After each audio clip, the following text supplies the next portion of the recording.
Community Council for recording in progress. Thank you. For November 30th, 2022. Dan, would you call the roll, please? Yes. Claire? Here. Greg? Here. Michelle? She's not here. Okay. Len? Here. I'm here. Jill? Here. And Dave's not here, right? Correct. Okay, so that's 5, 2. Okay. Thank you, Dan. You're welcome. We have 2 items on the agenda, one regarding the Moss Beach Corridor and Highway 1, and the other regarding Quarry Park's master plan and related issues. So anything other than those 2 items are open for public comment. You have up to 3 minutes to make a comment. Do we have any requests for public comment? Well, don't we start with the supervisor's report? Actually, it looked like public comment looked like it was coming first this time, but it doesn't really matter. We'll go ahead with public comment first. Okay. Kimberly? Yes, can you hear me? Yes.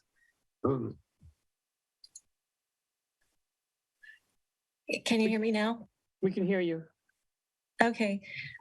Thanks, Claire. We'll see how this goes. I just wanted to say on behalf of San Mateo County chapter of Surfrider Foundation, I want to let the community know that the Half Moon Bay City Council may be considering updates to their disposable food serviceware ordinance at their meeting next Tuesday, December 6th. And the meeting agenda will be posted by Friday the 2nd, this Friday. So the city adopted the ordinance in 2020 and delayed implementation until July 2021. And there are possibly 2 options the city can consider. It allows them to update for consistency with AB 1200 that bans PFASs and PFOAs. Those are perfluoroalkyl substances known as forever chemicals, and AB 1276 that requires plastic accessories upon request. And this option wouldn't change Half Moon Bay's existing loose language that says, wherever practicable, food facilities shall provide reusable foodware in place of disposable foodware, which essentially makes it a non-requirement. So there's an opportunity here to encourage the city to update the ordinance to include clearer language to require reusable food serviceware when dining at a restaurant, which would mean you would get real plates, real cups, real utensils instead of disposable plastic ones. And that's the model that the city of Pacifica adopted, and restaurants there have made or are in the process of making changes to be in compliance by 2023. So Half Moon Bay's intention initially was to delay impact during the pandemic. And it's understandable that we wouldn't want to put extra burdens on businesses at a challenging time. However, most restaurants in Half Moon Bay already use reusables on site, and other cities in the county continue to move forward on this, and it can save restaurants money. So if you recall the presentation by Plastic Free Future earlier this year, they and Reusable San Mateo County have financial numbers for the county on costs and savings. And there's also free technical assistance for food businesses, and the County Office of Sustainability is offering small grants to help offset costs. So if you would like to support improving Half Moon Bay's food serviceware ordinance to reduce single-use plastics on the coast side, that's on our streets, in our neighborhoods, our beaches, bluffs, and in the water, you might consider commenting at the city council meeting to encourage them to take that opportunity to require reusable dining ware when eating at a restaurant. Thank you. Thank you, Kimberly, and thank you, Greg, I guess, for the fact that we are now on screen. All I did was I reset a couple of options. I turned them off and I turned them back on again and hit a reset button. And it looks like those of you who wish can now enable your smiling faces to join us, like Harvey's. Okay, is there any other public comment? If not, we'll go to the report from the Board of Supervisors. Is Lena here? Is there anybody here representing the Board of Supervisors or Don Horsley? No? Okay, then we'll go to Harvey with his smiling face. Thank you, Claire. As Kimberly said, it's more than just the disposable food ordinance that's going to be discussed next week at our city council meeting. It's going to be the entire climate action and adaptation plan, which will be presented for the first time. So that would be an opportunity for the entire coast side to chime in on what you think climate adaptation and action should be about for the city. I have a couple of updates. The city is working hard on trying to implement a safe parking program. I'm sure a lot of you know that a lot of homeless people actually live in their cars or their RVs or their vans. And there's a very successful program in East Palo Alto that We Hope has run.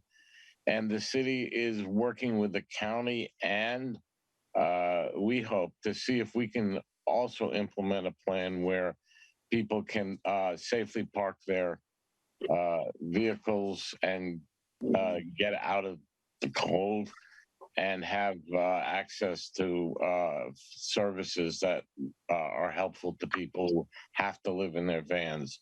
So that's in the works, and we hope that it successfully concludes. The hardest part is finding a good location, but the city is working hard with the county to see if we can find a place.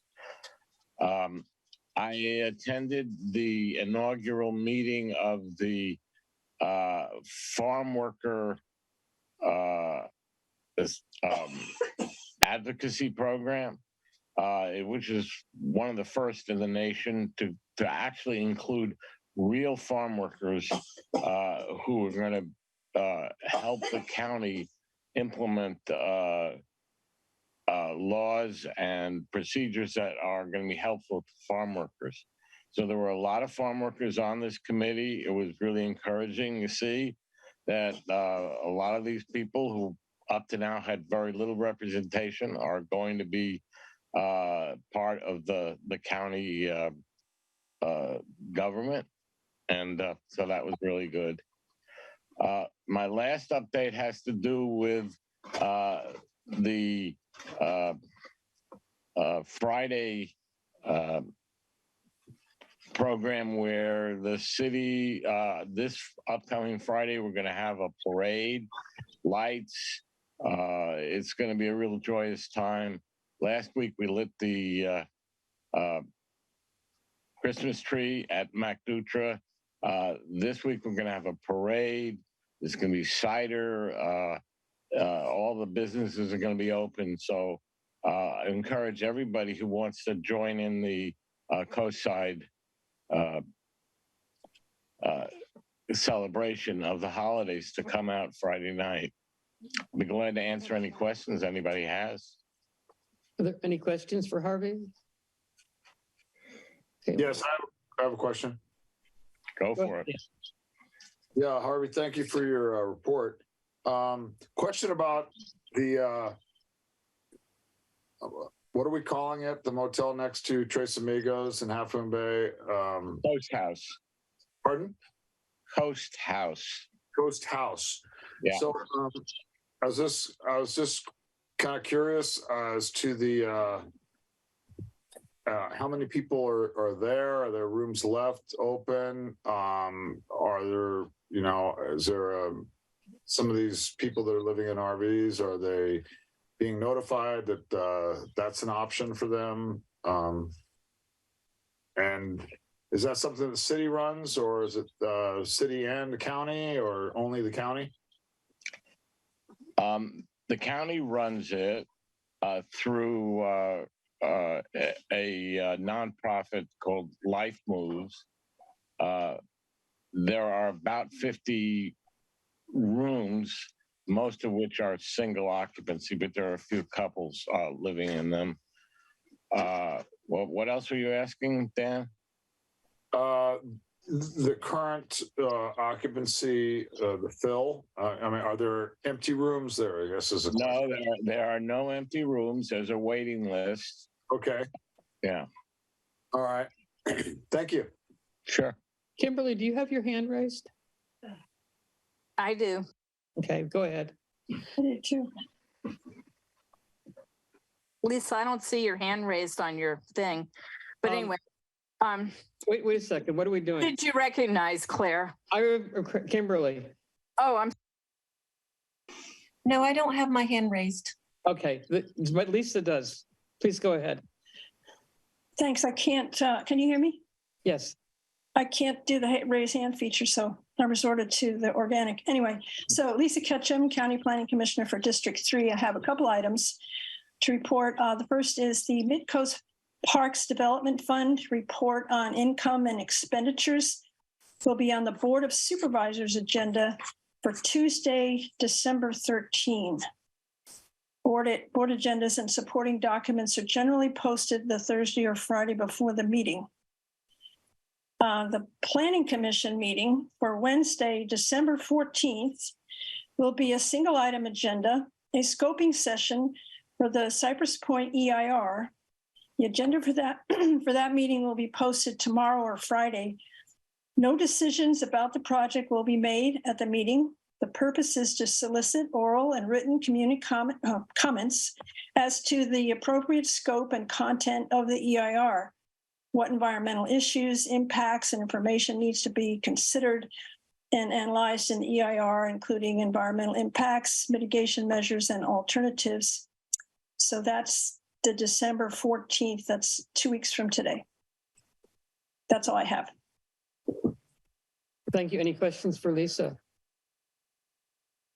I still had a question for Harvey, but you recognize the other people first, so I'll just wait. Just, could you repeat what the study session topic is again, Lisa? The Planning Commission is called a scoping session. It's for the Cypress Point EIR.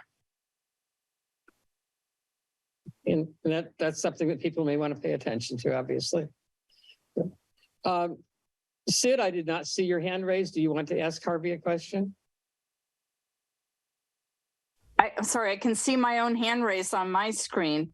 Unfortunately, we're having technical. Yeah, we really are. Would you mind going ahead and asking your question? I'm going to. Harvey, last time I mentioned that the county owed the back taxes on the Coast House, which is 230 Cabrillo Highway.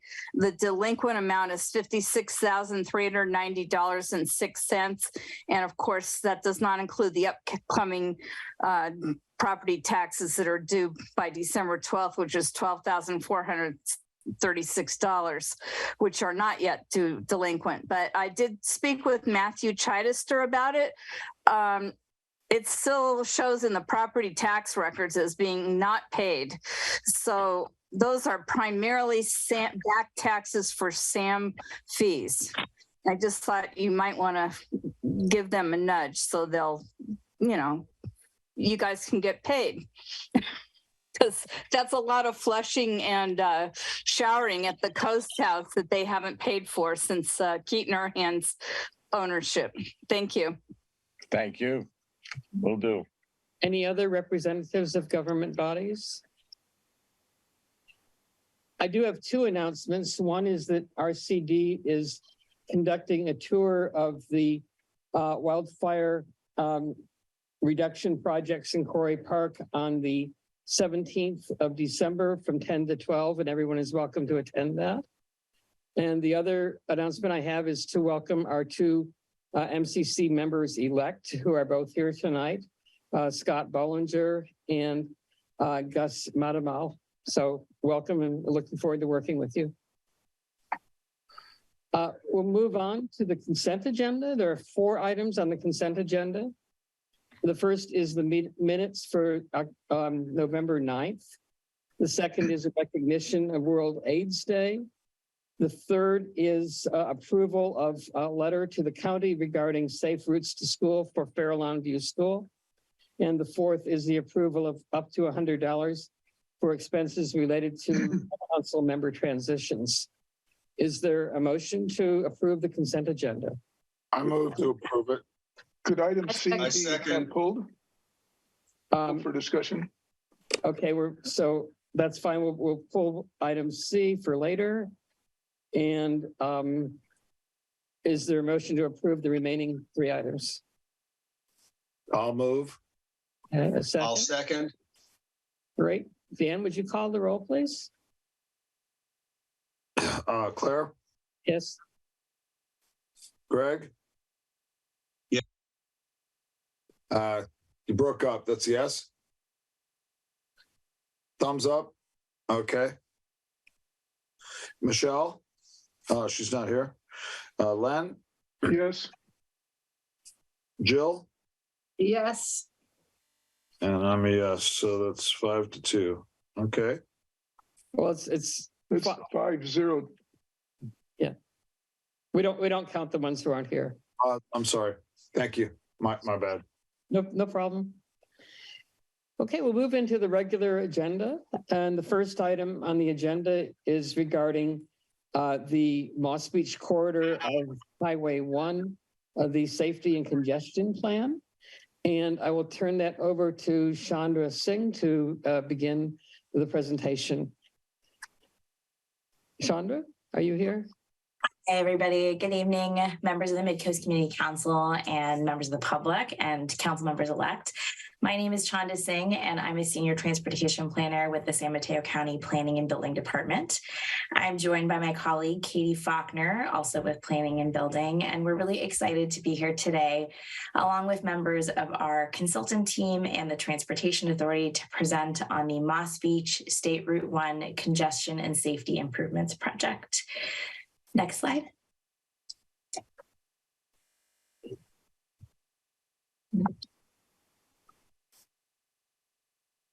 Okay, sorry. So the county and its partners have engaged in various conceptual planning studies for Highway 1 and the Midcoast over the past 10 years or so, including the Highway 1 safety and mobility studies, the adoption of our local coastal program, the Highway 1 congestion and safety improvement preliminary planning study, and most recently Connect the Coast Side, the San Mateo County Midcoast Comprehensive Transportation Management Plan. Connect the Coast Side was adopted by the Board of Supervisors in July of 2022, and it identifies various actions to improve safety and mobility in the Midcoast, including recommendations such as intersection controls, bike lanes, and pedestrian crossings for Highway 1 and Moss Beach. Next slide. And in 2021, the Transportation Authority had their Measure A and Measure W highway program call for projects, which funds projects that help reduce traffic congestion and improve person throughput and safety on the county's commute corridors. Last September, we presented to the MCC about the county's proposed grant application to develop a project initiation document for the Moss Beach State Route 1 Congestion and Safety Improvements Project, as doing so is one of the early implementation actions identified in Connect the Coast Side. Our consultants will talk more about this later, but a project initiation document is the first formal project phase required by Caltrans to move forward with the Moss Beach Highway 1 recommendations identified in Connect the Coast Side. And it'll establish a proposed project scope tied to a cost estimate and schedule. So we felt at the county that it was really critical to apply for the grant, as the Transportation Authority's highway program is one of the only sources of funding that supports these types of projects and the development of a project initiation document. So we were thrilled that our project was recommended for funding and that we were able to kick off the project in collaboration with the Transportation Authority and Caltrans, and with the support from a consultant team led by AECOM. This project also builds upon the 2015 Highway 1 preliminary planning study, which was also funded by the Transportation Authority. So with that, I'd like to introduce some of the members of our project team that are here today. And Lily Esperanza from the Transportation Authority. Lily, did you want to say anything? No, she's there. And, yeah, I'm Liliana Price. I'm working as a project manager for the Moss Beach project, and I just started 2 months ago for the Transportation Authority. And so sorry, Lily Price, not Lily Esperanza. And then Catherine Clark and Maria Seggi from AECOM.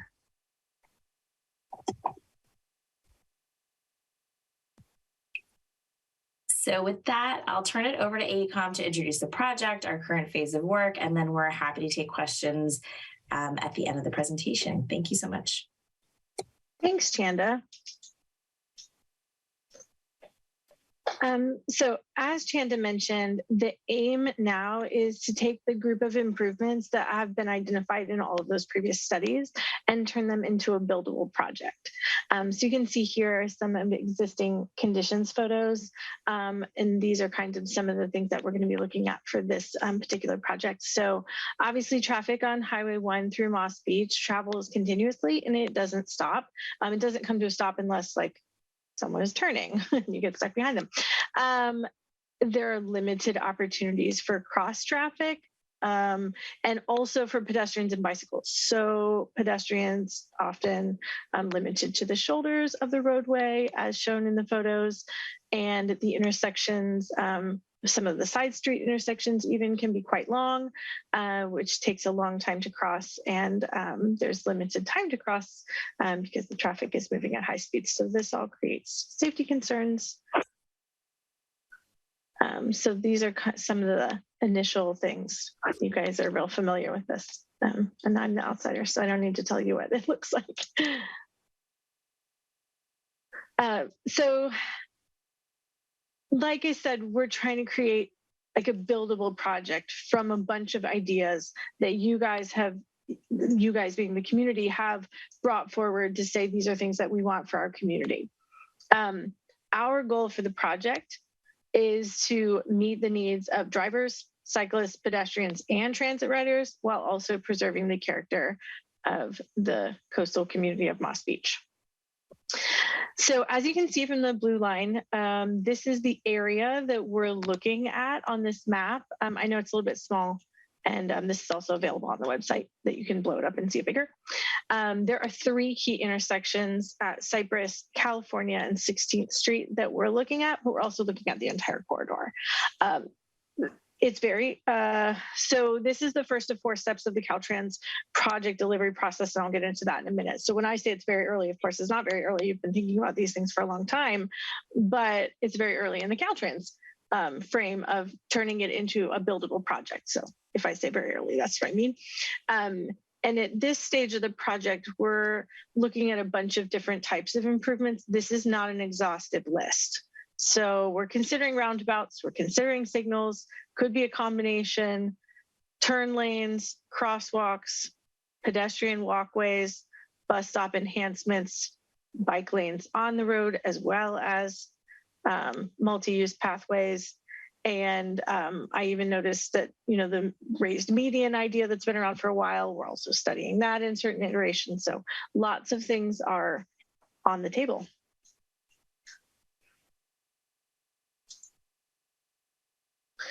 There are many people that are involved in putting a project like this together. The County of San Mateo is the sponsor agency. The county has local expertise, they're the project champion, and they can help bring together the local resources and knowledge. The San Mateo County Transportation Authority, they're providing funding for this phase of the project, and then they're the implementing agency. That is, they're managing technical resources like myself. And this is, this is their role at this phase of the project. Roles may change a little bit over time, but they're definitely a key organization along with the county to bring this project forward.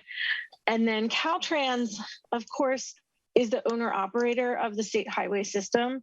And so anything that is happening on the state highway system is going to need Caltrans's approval and need to work through the Caltrans process in order to get approval for that. So that really brings them into the fold as one of the key agencies that would be and will be responsible for helping this project move forward. Of course, the Midcoast Community Council, we're here today making sure you guys are in the loop on things. The project team will also be working closely with Samtrans, businesses, community groups, utility providers, neighbors. This is not an exhaustive list either. We really want to bring people in when it makes sense and as much as possible to improve the community together.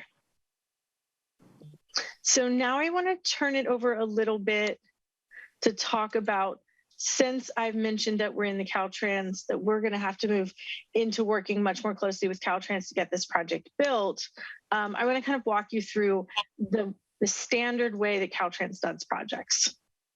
Some of you may be very familiar with this. Some of you may have felt like you were in the middle of some of this, but didn't understand exactly why for other projects that have or haven't moved forward in your neighborhood recently. So I'm just going to take just an umbrella approach to the whole thing. There's a little timeline here. If that's hard to see, you can see that on the website as well. So there are 4 phases: the project initiation, environmental studies and project approval, project design and right-of-way and construction. Caltrans has an acronym for all of those, but you can look on their website and figure out what that is. You know, really the most optimistic, we would be looking at a minimum of 6 years before a project would go from where we are now to construction.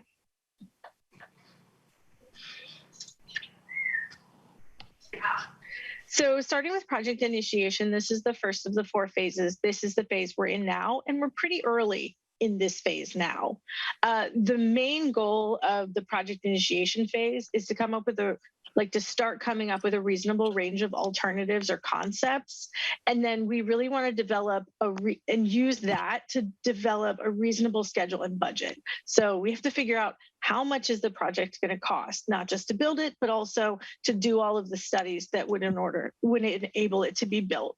And also, how long is all of that going to take? And that is called programming and figuring out getting it into the official funding package and making it allowable to receive funding. So you can Google this until your heart's content. I know I've spent hours and hours and I'm still a little confused about all this terminology that they throw around, but transportation funding is a very, very big, multi-step process. And this is part of that.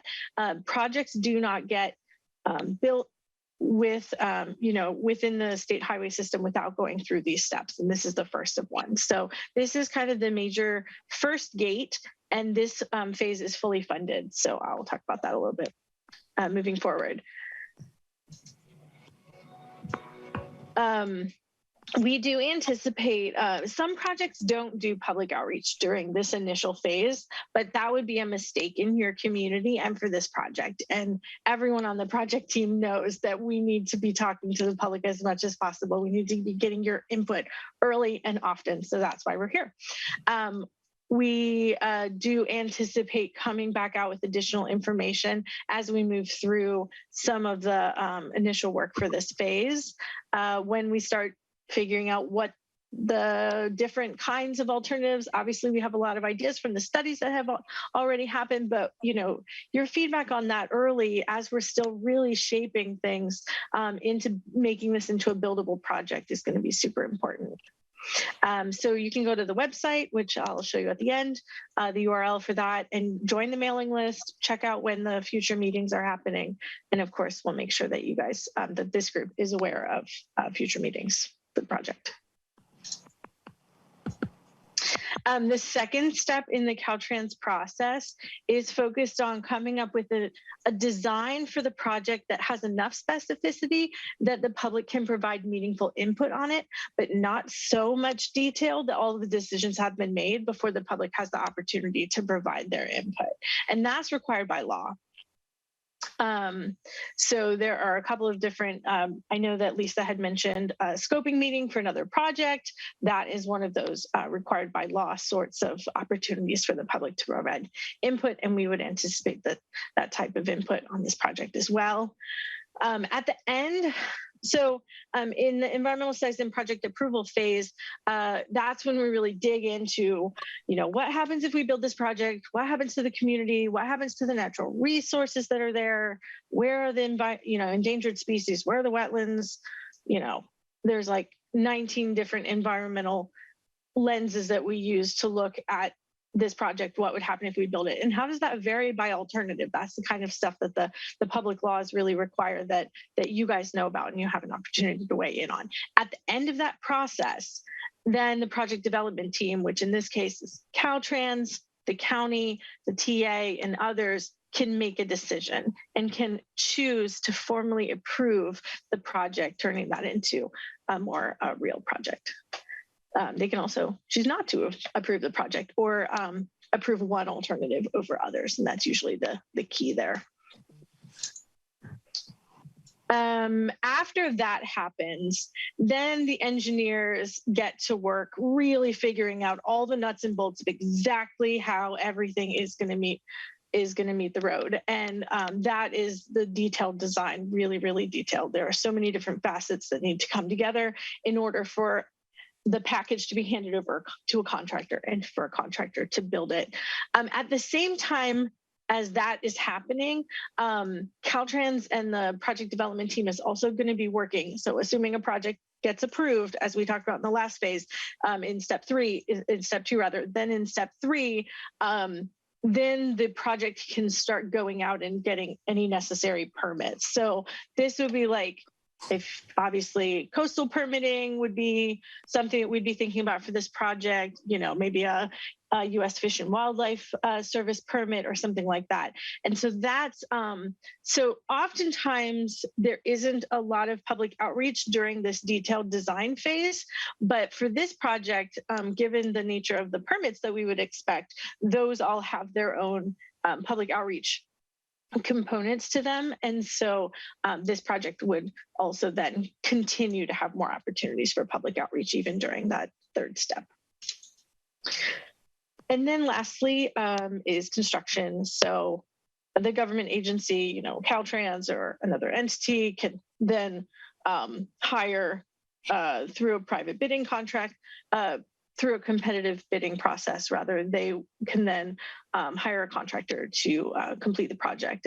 And Caltrans, is always improving, but I've been on many, many Caltrans projects where they want to help to make sure that anybody who's living near the project, is driving through the project, is kept in the loop or has the opportunity to have meaningful understanding about how you guys are going to be impacted by project construction. And so we want to continue to have a dialogue. And I know that the county and the TA are very supportive of that as well, to continue that public outreach and getting your feedback even during construction. So those are the 4 phases. As I said, the current phase, project initiation, is fully funded, and that's funded in part by the San Mateo County Transportation Authority and also with county funding. So we're actively seeking funding for the other phases of the project, and completing this first project initiation phase will allow the project to receive future funding. So these slides are a little bit out of order, so I will just go ahead and say that here is the URL. There's some new information as of last week or 2 weeks ago, just about this. It's a lot of what you've seen here in the presentation, but you can go back and take a look at that at your own leisure. And you can join the mailing list so that you will know whenever something's coming out or whenever you have the opportunity to provide feedback. And then there will also have a place on the website. So if we're planning a public meeting, it would be there as well. But then we can also let you know. Chandra and Liliana are the people who you can contact with questions for this project. And that's the end of my prepared remarks. So if Chanda doesn't have anything else, I apologize. I have a coworker named Chandra, and I always want to squeeze an R in there. Then I will turn it back over to our hosts to take public questions. What I would like to do is, we always have trouble, I think, differentiating between technical questions and comments. So I'd like to ask each person on the council to make a comment or a question one time, and then turn it over to the public comment, and then come back to the council for any further discussion that we may want to have. So start with Len. Yes. We've been involved in looking at these intersections and issues for some time. And in that, one of the issues discussed frequently is if there are controls put at the intersection, whether it should be a roundabout or a signal or something else. And in that, we've been told Caltrans has a process called ICE, which helps make that determination. And I was wondering where in these 4 steps does that kind of consideration come into play? Is that part of what you're doing in this first phase, or is that later? I want to be careful not to overstep. So we do an initial review of that during the project initiation phase, but that memo is fully fleshed out during the second phase in the project, in the environmental studies and project approval phase. And that's because we really want to base that on the best available traffic information, as well as geometric design of, spacing and how things are coming together, and checking all of those turning distances and things like that. So I think those are the discussions that come together. So it's really not going to be until the second phase where we would have a complete understanding of which one would be best for each intersection and what Caltrans is most likely to, support. I'd like to also add, good evening, everyone. This is Maria Seji. I'm also part of the design team hired by the county. As Len mentioned, yes, ICE is part of Caltrans process. We are required to look at a roundabout at an intersection, as well as other options, including signals. This is a policy by Caltrans, and we are looking at the roundabout. In this particular case, we would be looking at single lane roundabout or traffic signal. And in some cases, like the intersection of Cypress and SR1, we would be looking at multi-lane roundabout, as well as a single lane roundabout. You are right, it's part of Caltrans policy, and we would be looking at that. We are looking at that option in this phase, but officially, as my colleague Catherine mentioned, during the next phase, which is the environmental phase, we should officially submit documentations why we are going to reject a roundabout, or why we are going with a signal. So roundabout has to be addressed in the next phase as well as this phase. Thank you. Jill, do you have a comment or a question?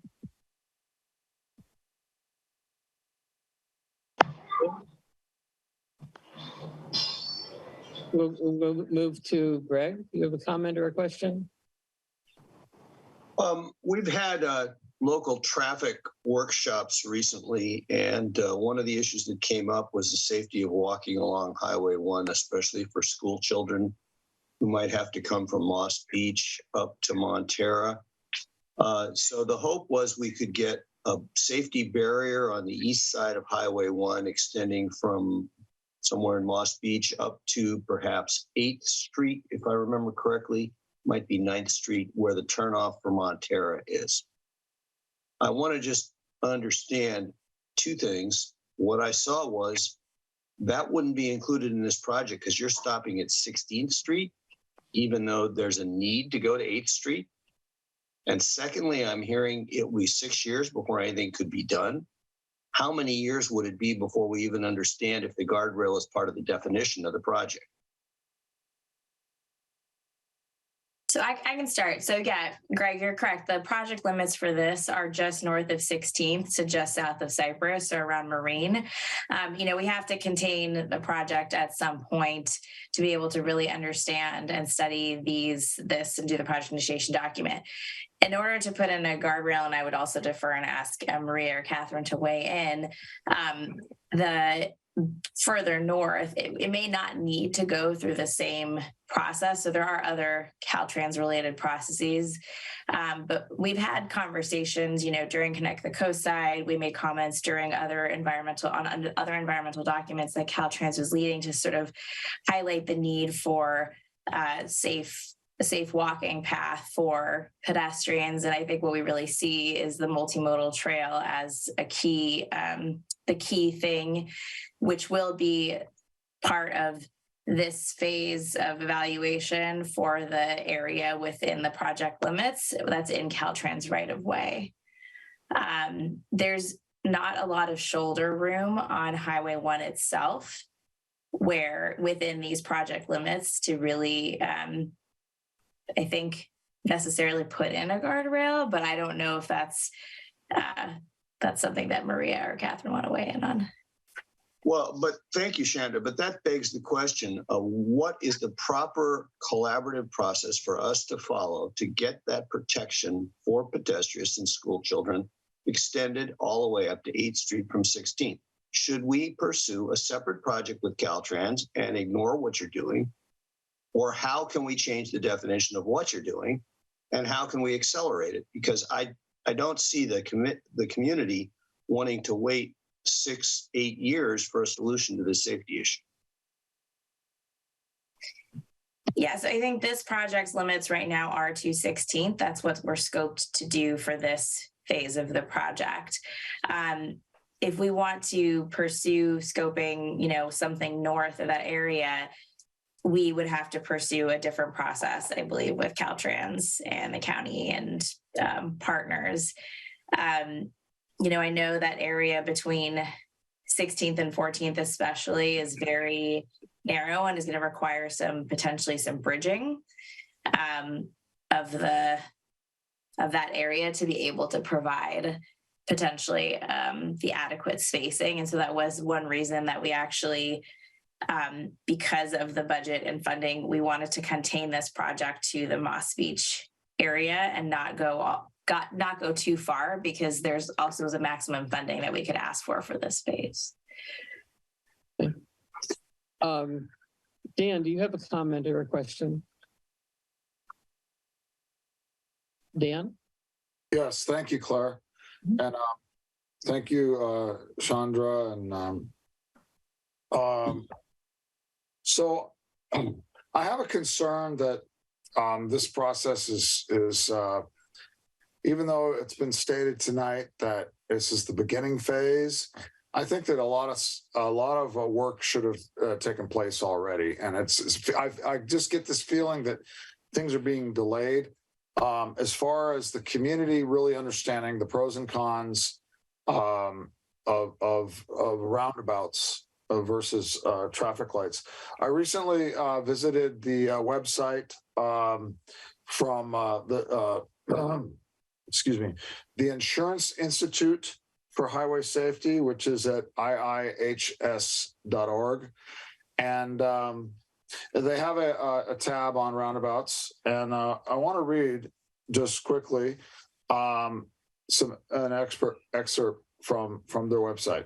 It says, an intersection with highly unbalanced traffic flows, which is exactly what we have on Highway 1. That is a very high traffic volume on the main street or Highway 1, and a very light traffic on the side street, which would be the streets that are connecting to Highway 1. Clearly says that it may not be an ideal candidate for a roundabout. Now, in the past, I have asked, Sandra, you know this, I have asked for educating the community with Vism software to put an example of what would traffic look like with a roundabout versus what would traffic look like with well-programmed, properly programmed a traffic signal. And I want to read another little excerpt from the Vism software website. It says, why is the Vism the global leader in simulation, traffic simulation? PTV Vism is proven to be the world standard for traffic and transport planning, and for a good reason. It gives you a realistic and detailed overview about the status quo of traffic flow and impacts, with the possibilities to define multiple what-if scenarios. With our links and connectors concept in the PTV Vism, you can map your network in detail and model different geometries, from a standard node to a complex intersection. So this is something that I personally, I personally watched Caltrans present on the Pacifica, one of the bridges near Linamar, most recent bridge that they redid. They use this software to really explain to the community, and it was very effective. And I think that this is warranted at this point in time. And I don't think we should move any further with this project until we really educate and really give a fair chance for the community to decide which way to go. I just feel that this is just moving fast, and ultimately what's going to happen is somebody else other than the community will be deciding which way we go. Yeah. Can you wrap it up? Yeah, so let's see. I talked about the article about roundabouts. Any lighting? I have another big concern about lighting. I really wanted to get one point, and we can come back to for future points. You want to come back to me? Okay, that's fine. That's fine. Yeah, sure. That's fine. Okay. Do any of you want to comment on Dan's request for simulations or other things that he said? Okay. Oh, Sure. Maria, did you want to? Okay. Oh, go ahead. Do you want to go ahead, Catherine? Or... No, you should. Sorry. Okay. So yeah, Dan, actually, so in the scope of work that we have with AECOM, we do include VISM analysis as part of it, because I heard that loud and clear from you when we were doing Connect the Coast side. I think, as shown earlier in the earlier slides of how many resources are going into this project, is we needed those resources to be able to do the level of technical analysis that the community's been asking for. So that's really what this initial phase is for part of that. And then as Catherine described in her presentation, there will be much, much, much more to happen in the future phases of the project. In terms of the alternatives and sort of understanding the benefit, what the impacts are for roundabout versus signal, the traffic flow, and that is one piece of what this project is evaluating. I think Maria or Catherine could go through probably the whole list of things that are being looked at that are required by Caltrans that may also influence what is possible on the coast side from that perspective. So it may be that a roundabout or has impacts that cannot be mitigated, that we really can't do it for lots of reasons, or that a signal would be the same thing. And so as Maria said, that's part of what this process is going to really go through. But I'd like to turn it over to Maria or Catherine and see if they want to add or amend. Yes, so I'd like to add that as part of Caltrans process, we would be looking at various options, including roundabout and signal, and we need to justify what option would be the right option for each intersection in order to meet the purpose and need of the project and traffic safety for the area. So all these studies would be done. We are just at the beginning, and one of the main factors that would be taken into account is the public outreach comments. That is a very important item for Caltrans as well as the county and the consultants that are taking that into account. So what Dan mentioned would definitely be a very important part of the decision making in moving forward with this project. The education is going to start first before you ask the public for their comment. Is that correct? Yeah. So I think what we're hearing is that the county heard you loud and clear, and we are doing the VISM modeling now during this first phase. Decisions aren't made until the second phase, and so what we hope is exactly what you're saying, that everybody understand how each option would work, and then we got to dig in deep and see if there are any fatal flaws to either of them. And if there is a fatal flaw that we find out, there's a possibility it gets eliminated before you get to provide your full feedback in phase 2. But barring any horrible fatal flaw, and many things can be expensive, time consuming, and not be fatal flaws. So it's not like you can't have any negatives. Then we bring that back to you. So yes, during phase 1, we want everybody to understand what the possibilities might be and how they would work. So that's what we hope to come back with you, within the next several months, and during the next year, we hope to come back a few times to the community at least, and give you guys an understanding of what that might look like. And I agree with you. I'm excited to see the BISID modeling so we can sort of understand how it could work and get everybody's feedback on that. And then we dig in deep in phase, in step 2 to see what's going to work best. And hopefully, everything has some pluses and minuses, and then you guys get to make the decision. And of course, it'll be dependent on accurate inputs on the real traffic data. And I have quite a bit of documented data. So hopefully that will be open for community review. The data that you choose to use before you put it into the VISM software.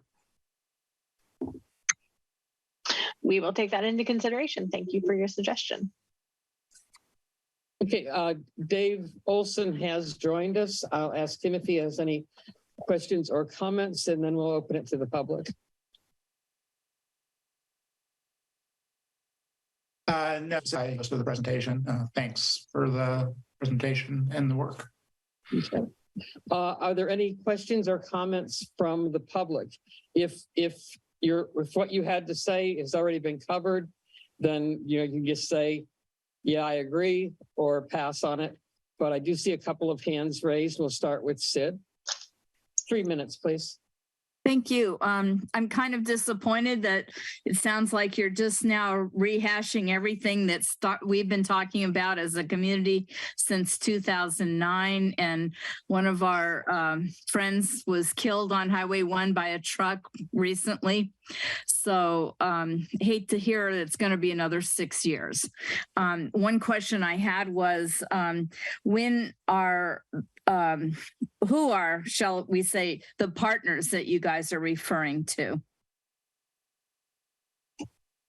I heard you mention partners. Does anyone know who they are? They were part of the presentation. Did you want to expand? No, she said that some of the partners would be involved in, weighing in on this, I believe. Yes, and there was a list of partners given. I don't know, are people frozen, or does Chandra, do you want to comment? No, I was waiting for so, just on your first point, Sid, I understand that improvements really conceptually at a high level have been under discussion for a very long time, and the community has been waiting for action. And I really want to emphasize what Catherine highlighted in her presentation, which this is really the first required phase for us to make this a buildable project. So we really are trying to make good on these. And I also want to assure you that once you see the document, you'll see that it's not rehashing what we've already talked about, because it goes into a level of detail that has not been gone into yet. Okay. So it really does expand on what has been discussed. And I'll also emphasize that all of those past planning processes are really helping to inform this phase. So everything has been turned over to the consultant team. We've really been giving them everything that we have to sort of build off of it. So that has actually really helped us not start from scratch. I only get 3 minutes, so let me finish what I was going to ask. That's all right, but you were going on and on. So, in 2017, the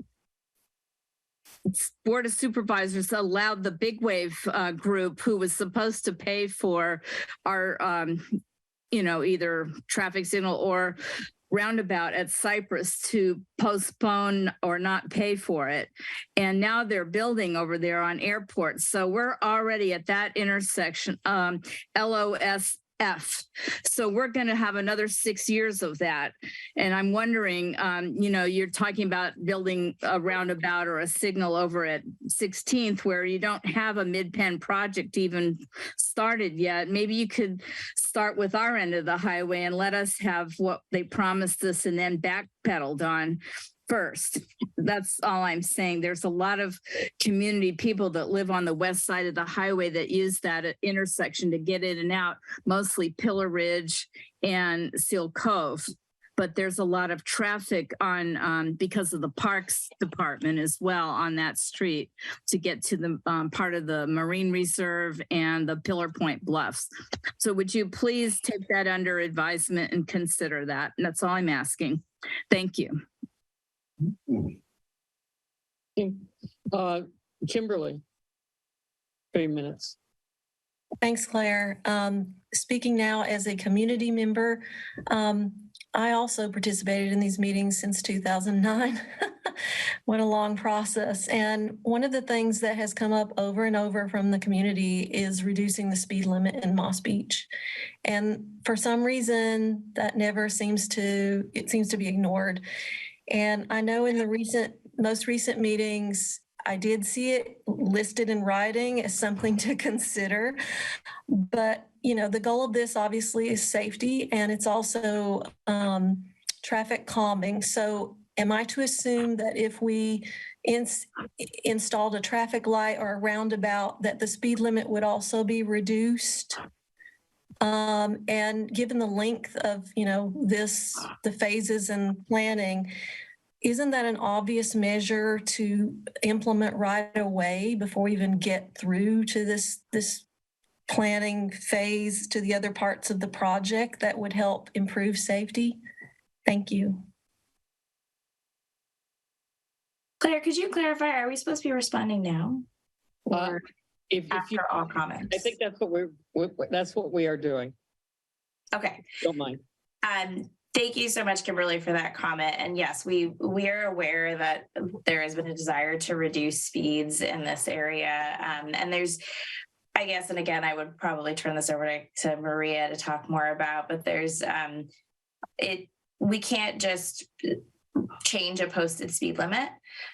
That's not allowed. And so really what we're looking at, as you mentioned, is that through this project, implementing infrastructure so that the actual speeds are reduced. And then in that case, we would be changing the speed limit based on the new speeds that are realized because of the project.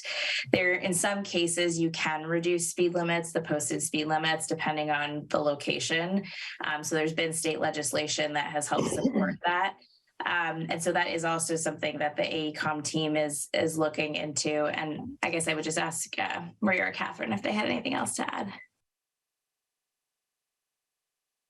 Yes, I think safety is one of the main reason for this project, and as part of the traffic calming that we are looking at along this corridor, we are looking into reducing the speed by providing different lane widths, and that is something we are looking into. We'll have one more public comment. There's one hand raised, and that's Dolores Silva. Then we'll return to the council for brief additional comments if there are any. So Dolores, would you go ahead, please? Yes, good evening, and thank you for the presentation. There was just on, I think it was Sunday or Monday, that there was an article in the New York Times about how other countries have implemented certain types of efforts, I guess, that they try to help the situation with safety for pedestrians and bicyclists and motorcycles, these non-car drivers. And they've been very successful in bringing down mortality rates and accidents on their streets. But in the United States, automobiles are prioritized. And so nobody wants to mess with speed limits. And they mention, in fact, that wide roads encourage faster speeds. And that's a big problem that we have in Moss Beach. And I think going back to 2009, you'll see that the community has been asking for some sort of delineation for Moss Beach as a town, as along with Montero, but something that will encourage drivers to slow down. So, it's sort of like which comes first, the chicken or the egg? I mean, Caltrans says they won't lower the speed because the average speed through here is higher. And we're saying, well, you need to implement some traffic calming, I don't know, works, I guess, like there's been talk about a center island or even edging on the road or something. But right now, the road through Moss Beach is very wide because there are no such things as the edge of the road, or, there's like a little creek on one side in front of the commercial area. And the other side, there are businesses that, people who park there just drive out anywhere willy-nilly without going to the road. And, waiting another 6 years, I mean, we just had a very tragic accident. What was it? The end of September. And, how many more are we going to have? Same thing with the kids getting to school in the morning. I live right where I see them going towards the highway. I live on Carlos Street. And I always worry about them because, they're young kids. Maybe they're riding their bicycle. And, by the time this comes around to implementing some actual things to make it safer, that school will probably be closed. Everything that it seems like we're dealing with archaic things here, and it's disappointing. I mean, I'm glad something will happen eventually. I don't know that I have any confidence that it'll happen in my lifetime. And so that's my concern, is everything takes so long. Is this the wrong place to be asking for some safety measures? I mean, we've been asking for over 10 years and nothing has happened. That's it. That's all I have to say. Thank you. I don't know if there's any comments that you want to make.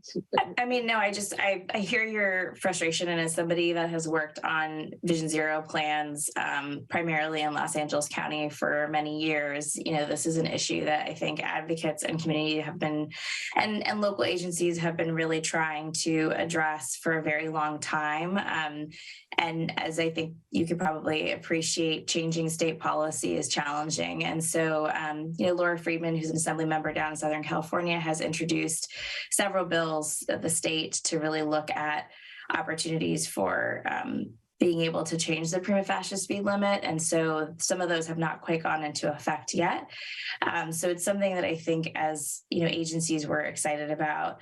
I'll also just share that the county is working on a local roadway safety plan, which is sort of a somewhat equivalent to Vision Zero. So I know that this process has been long and community has been asking for changes for a long time. And we really don't want to see fatalities and severe injuries on our roads. And so that's something, as Maria said, we're taking very seriously as part of this project to really use the opportunity to address those threats and address vehicular and multimodal safety. So just thank you for your comment. And I would just also, say, I can't recall what the timeline is for the local roadway safety plan being led by Public Works, but that's another one to pay attention to. We did have that at a recent meeting. Public comment is closed at this point. I did say I would go back to Dan for a brief comment. And if there are other people on the council who need to make additional comments, you'll have an opportunity to do that. But we do want to kind of wrap this item up as quickly as we can at this point. So Dan, would you go ahead? Thank you, Claire. Yes, as many members of the community have already expressed, safety for vehicles and pedestrians, cyclists, the whole 9 yards, the whole enchilada is the highest priority. There's no question there. I will say that with the functioning of pedestrians cyclists, and the vehicles. The highway system has to work well. All factors need to be implemented, and there's a lot of different options to use to make this whole system work the best. So I said that I wanted to really emphasize my concern with lighting. I have a big concern that Caltrans, the county, is going to ultimately say, okay, we're going to do this major change to the corridor. And as standards, we have to put a light pole, a silver shiny light pole with a bright white LED light every, I don't know, 100 yards, whatever, and which will dramatically change the character of the community and the highway. So I want to catch this early on and let the planners know that I am interested in seeing the minimum lighting implemented, and of that lighting to be amber of color, and the lighting poles to be not silver, not the what do they call it, the hot dip galvanized, but to have it be Caltrans has already said that they would use a darker color on the guardrails, so you don't have the reflective element. So I would like to see that it's carried over into all of the steel structures that may be implemented, and I want to see the minimum amount of these structures. No overkill, please. I'd like you to keep the detail down to a minimum and just kind of. Well, I think this is the time. No, I don't think it is the time. They're developing the introduction to a project, not the specifics. You are making your point, though. And reading through this, I understand it sounds like there's some eminent domain proposals here. I'd like Sandra, can you maybe say something about that also? I'd really like to early on, I'd like to have the community educated on how traffic signals are programmed. Dan, I think I'm going to stop you at this point. Hold on, let me just finish. It's the last item. Can you finish in less than 1 minute? Yes, of course. The key thing is who decides and how these signals are programmed as far as the priority for the traffic flow versus the cars coming in on the side. You know, sometimes you sit and wait. I've been in Pacifica. It's been about 5 minutes waiting. So it's interesting. I think it would be interesting to the community to understand what governs the decisions for how these traffic lights are programmed. And that's it. Thank you very much, Claire. Hey. Well, I'm sorry. Can I get a response from? No, wait. I'm going to go through the rest of the council, see if there are any further things that need to be brought up, and then I'll ask Shonda to make final closing remarks, and she can address anything then. Thank you. Okay. Len? Len?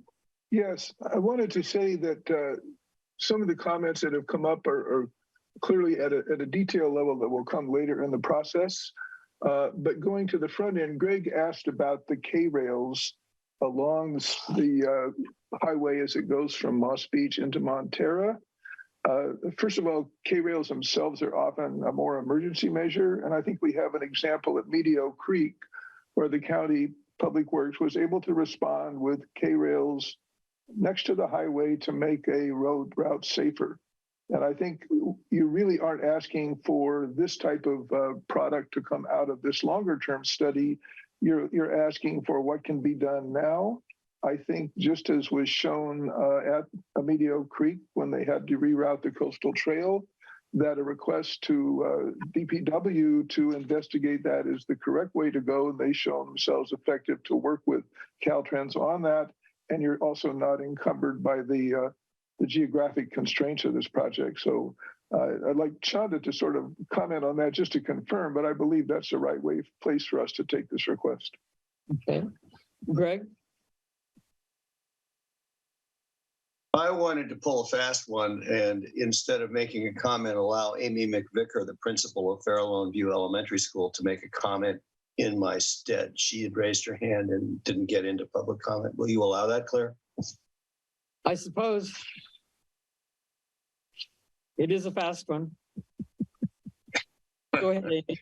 I'll be brief. I will be brief. I thank you so much. I'm Amy McVicker, the principal at Farallon View Elementary. I've had the pleasure of working with Greg here at the MCC and Carlene Foldenauer from Safe Routes to Schools for much of this calendar year to address Montera street safety issues. Last year, we had 2 students who were hit by cars on their way to or from school. Luckily, they were just shaken up, if you will. No injuries, but both of those situations could have been much worse. And Greg has been a really tremendous advocate, and he's brought my and for Glenview parents' concerns to the MCC this year. We've submitted a formal request for stop signs. We've engaged in a community workshop with the Department of Public Works. I do look forward to hearing how the council will receive the letter he's bringing forward tonight. But I agree with a lot of what's been said. It is frustrating how time-consuming this process is, and it just seems that we're running into a lot of barriers when really we're here for children's safety, and we want to make sure that our children make it to and from school, and that we don't have a casualty like we had just a couple months ago. So thank you for your time. I'm happy to engage in further conversation if needed. Thank you, Amy. Jill?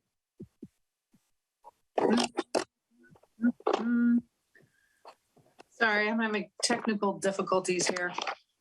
My iPad. Thank you, Amy. That was very nice to hear you speak, and how unfortunate for 2 of your young ones to be grazed by cars. Super traumatizing. I also am experiencing frustration with how long it's taking for these projects to be implemented. And I hope that this study you're doing will speed up the process somehow. I agree with Dan that lighting is an issue, and I hope you'll think about colors when you're implementing these as well. But I have no more comments. I just would like to speed it up somehow. Thank you for coming tonight. Dave, if you have a comment, please make it, and then we'll turn it back to Chanda for final comment. Nothing new, but on all the comments about how long it takes, you're dealing with a state bureaucracy. There's a reason all the environmental procedures are there, because there were a lot of problems in the past. Yeah, they add a lot of time, but if we don't start, we'll never get there. So yeah, it's a long time, but we're starting. So thanks, everyone. Chanda, do you want to make a closing comment? And thank you for coming. Yeah, thank you so much for having us, and really appreciate the comments that we've gotten today. We've been I've been taking notes and documenting, and again, we encourage you to take a look at our webpage and submit comments through there and sign up for the email list. And I'll be sending out a correspondence to the Connect the Coast Side email list, encouraging others to sign up. I think in terms of some of the specific comments on, I'm not an expert at all on traffic light timing or lighting in general, and I would think that those considerations would largely come in later phases. So to be honest, I'm not familiar with the standards that would influence that, but we are really aware of the community's goal, and as Catherine said in the presentation, wanting to maintain the character of the community. And so we are thinking about how we can reduce glare, how we're focused on lighting as it pertains to safety. And so that is a critical component, but not something that's going to be going into a lot of depth now. And we aren't even sure if signals will be on the table. So I'm not sure if I have much to say about the timing. On the K-rail question and the safety street issues, yes, I think, our we're with planning.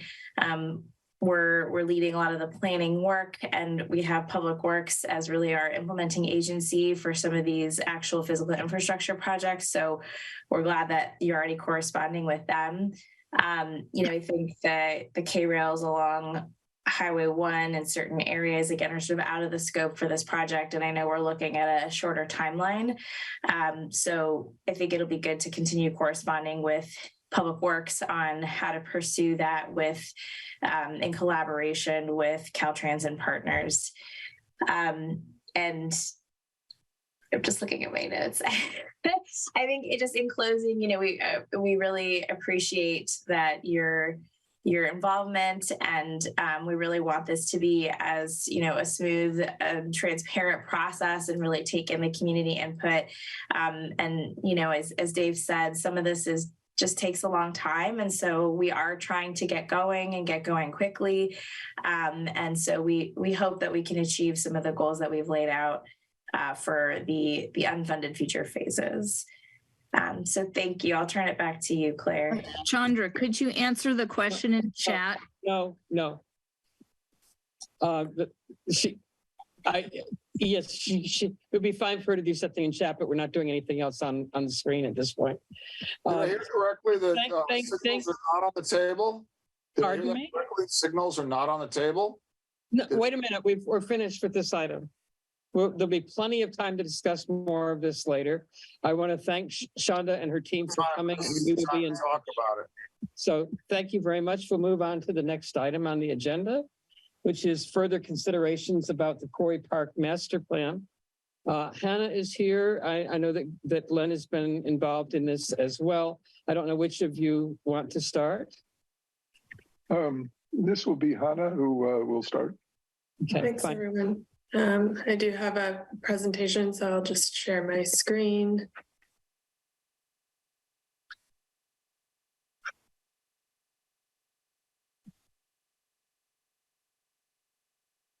All right. So good evening, Midcoast Community Council members. Thank you for the time tonight for additional discussion on the Quarry Park Master Plan, and for your consideration for support for adoption of the plan by the Board of Supervisors. I'll keep my presentation fairly brief tonight, since we have had the opportunity to present full details on the master plan in previous meetings, but there are a few points I would like to be able to reiterate tonight.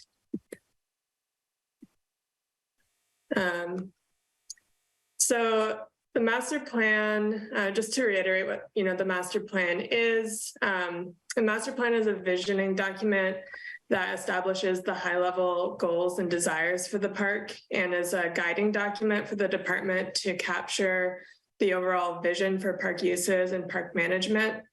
And the goals and desires are based off of our park mission, or our department's mission, and the guiding principles that we have, and the public input that's been provided throughout the plan development process. But a master plan, however, isn't a document that includes every detail related to potential park projects or management actions, but instead provides this overarching vision and framework for the future, and for future decision-making for the department. And then any other projects that are identified in the plan would be subject to additional definition or design or permitting, CEQA review. And with that would also come additional public engagement. And that the master plan really is the document that informs the department on what types of actions or efforts are recommended, and what types of projects we can pursue. I do also want to highlight that the master plan is focused on uses or projects or activities that are within Quarry Park itself, and that are within the ability and the jurisdiction of the Parks Department to be able to implement. And so the master plan document is the final product we have here really is a document that reflects the vision and objectives of the Parks Department and the needs and the desires of the community. And over the past 5 years that we've been working on developing the master plan, we've taken all of the community input that we've heard to heart, and we've reflected that in the plan we have today and through all of the public process that we have undertaken over the past several years. This has been very robust with multiple workshops and surveys that went into defining the overall vision for the master plan and other opportunities to provide feedback once we had the draft plan available to the public earlier this year. And the final version that we have now is bringing all of this together, and what we're bringing forward to the board for adoption incorporates all of this input. I do want to briefly note that we have heard concern that written feedback that was provided this year was not received or considered, but just to clarify, we have added all of the comment that we have received this year through written feedback and survey format into an appendix in the master plan. So these are included on record for reference within the plan. And we did make revisions to the plan based off of that input that we received. And so just to be able to speak to some of the other more regional and community concerns that we have heard, Quarry Park is part of the community of El Granada.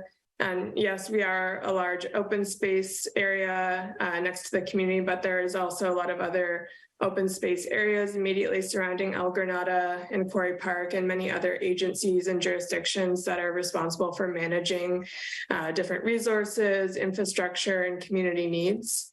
And we have heard and acknowledged the concerns that have been raised by the community about these regional issues or issues within the community that are a priority. This includes wildfire risk, drainage and runoff concerns, desires for regional trails and parking issues. However, these are all issues that are more regional or landscape scale or community wide and can't be addressed or resolved by Quarry Park alone and does require collaboration with other entities. And we do feel that we have done a lot to address these concerns within the master plan where we have had the ability to, as well as to the studies and the assessments that have been done on erosion, on runoff, on the dam and reservoir, and on wildfire risk to the community of El Granada. But again, the master plan is focused on what the Parks Department has the ability to implement within Quarry Park.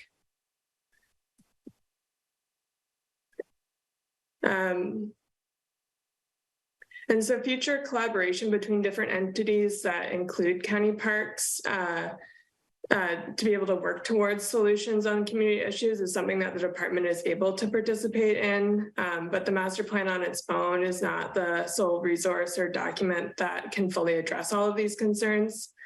I think that the wildfire risk assessment effort is a good example of this.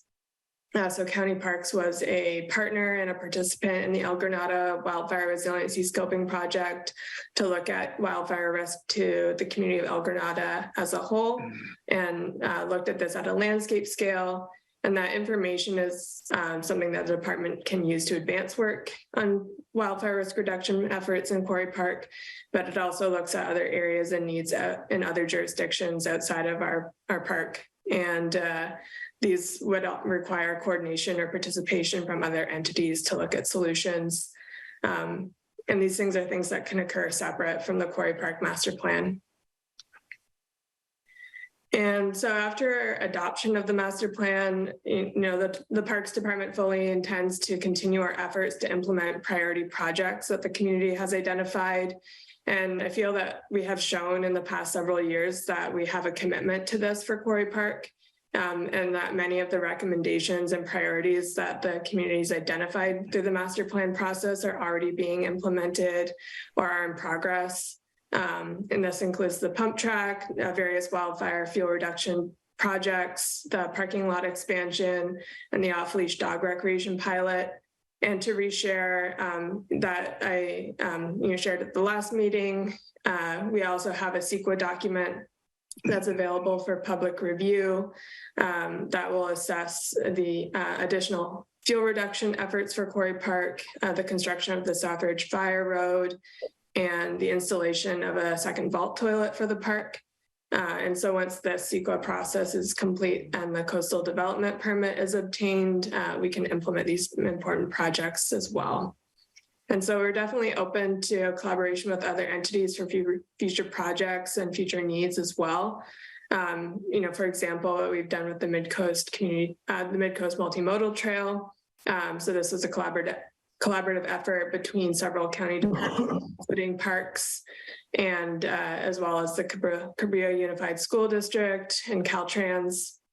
And we're confident that we can continue to advance the priorities and the recommendations that the master plan includes, as well as being able to continue to participate in these collaborative efforts to address the other community-wide issues in the future. And so as mentioned, we will be bringing the master plan forward to the Board of Supervisors for adoption, and that will be at their December 13th meeting.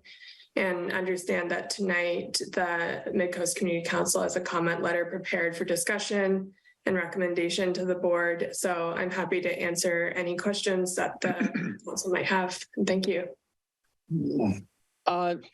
As you noted, Hannah, the objective of this agenda item is to consider the letter regarding the Quarry Park Master Plan that is on the agenda. And is this the appropriate time, Len, for you to discuss to describe the letter, or? Yes, it is. So, Greg, if you either let me be co-host or put the letter up yourself. Are we going to have a chance to ask questions to? I'd like to done in the context of the draft letter. Oh, so I'm not going to be able to ask. Len, you're co-host now. Thank you. Dan, please wait your turn. Okay. Go ahead. Just a second here. Okay.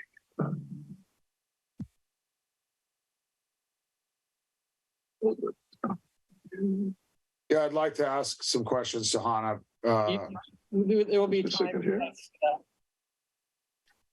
Okay, there we go. Okay.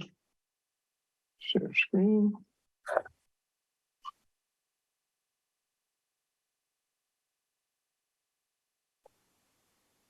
Okay. This is the draft letter I prepared, and it has a very simple structure. It notes the master plan, and I think through presentations of the core of the master plan, as Hannes described them, there has been good support for those. There's been considerable concern about issues that relate to interaction between the park physically and in the process issues. And I've highlighted 4 of those there. And the letter basically says recommendation for the board to adopt the master plan, but at the same time, the board needs to recognize and provide resources that could address these other issues. I framed it in terms of responsibility going to the SMC Parks Director to work with other departments, et cetera. And that's been something that directors have done in the past to reach out like that. And the construction of the letter is such, if one supports the framework, they could, if more details are wanted for the letter, they could be added in an attachment page. But I think it's important to keep the 2 items front and center. That is the adoption to adopt the master plan, as well as action on the other issues. So with that, Claire, you take comments of all sorts. Okay, I think what I will do, since this letter was, and this meeting as a whole was generated by community involvement, is to start the process with public comment and then move to the council. So Steve wanted to make a comment. You want to go ahead, Steve? Sure, and I know that they've been working on this plan you all have been working on this plan for a long time. And this is late in the process, but just something to reconsider. I know the pickleball courts at one time were thrown out there and as part of the plan, but there was a need to kind of balance semi-rural and the community activities. I think you've done a great job with the pump track, which is a great family gathering place, community place. It's great to see the kids out there, picnic tables, and being highly used. Pickleball, I'm lobbying for that because there's no place on the coast that really has any pickleball, no public tennis courts that we can do some conversions with. It's the fastest growing sport in the U.S. And since you started working on this plan, it's grown about 55% over the last 5 years. And high schools are even adding it as a sport. And someday I'm sure it'll be an Olympic sport. But it's just a great, fun, social activity to do outside. And Smithfield is another, I think, place that they could do it. But with the wind and the light nature of the pickleball, it's probably not as conducive. And like the pump track is, I think it's about roughly a 400 feet by 650 feet area for the pump track. In Foster City, they have 6 courts that take up 120 by 108 feet. So they're relatively small. Some places will take 1 tennis court and have 2 pickleball or 4 pickleball courts within that same court area. So it's not a massive addition, but I would, we have probably 50 people a day that drive over the hill to go play pickleball at one of the public courts or some of the clubs that they have over there in Foster City or Lewis Sutter. And Lewis Sutter has done a great job of balancing that semi-rural public open space with all the different activities that they have throughout the park. And I know it's late to bring it up again, but it's with the tremendous growth of pickleball this last year, at least I'd like to have it be considered. Okay, thank you, Steve. Let's see. I'm looking for members of the public with their hands up. I thought I saw someone a minute ago, but I don't see them now. Is there somebody, a member of the public who wanted to speak on this? Okay, Sid, go ahead, 3 minutes, please. I don't need 3 minutes. I was just typing in my question into the chat, but I did notice on past meetings that they had kept calling the stream that runs down through Quarry Park Deer Creek, and it is not Deer Creek, and it's been mentioned to change it. So my question to Hannah was, has it been changed? I saw on some documents in Half Moon Bay on their city website, it's called the Santa Maria Watercourse. So I just wondered if you've changed that in your presentation that's going to be presented to the Board of Supervisors yet. Thank you. Hannah, can you answer that very briefly? Yeah, so we did include a note page in the most recent version of the document that was uploaded, but had flagged that was not apparent that correction was made on the note page. So we've also adjusted that in the text of the biological assessment where the error was, and that has also been updated on the document as of this afternoon. Okay, thank you very much. Brunette, I think it was your hand that I saw. Please go ahead.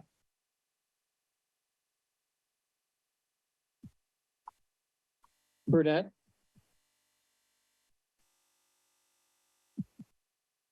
Sorry, just a second. I'm just noticing that the letter that is posted, that Lynn has posted, does not match what was what was presented on the council's website. It's a little different, or quite a bit different in some sense. I'm trying to look at that and compare the two, but they're not the same.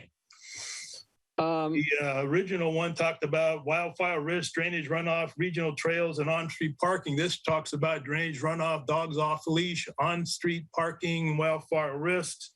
I'm not saying it, I'm just trying to look at the two that I had reviewed as now looks to be different. Well, that's a good point. Is that correct? Has it been revised since what was posted on your website? There was a revision. I think this was posted, wasn't it, Lynn? No, it was not. No, they don't match. Okay. Okay, so we have a little bit of a problem here. Dave, what do you suggest? Well, one last parliamentarian opinion here. Well, there may be amendments anyway, but Len, perhaps you could briefly describe what the differences were intended to be. Have to give me a moment to call up the other document. And which is the correct one? The one on the screen or the one you're calling up? I'll call it up and take a look. There is no correct one. That's the issue.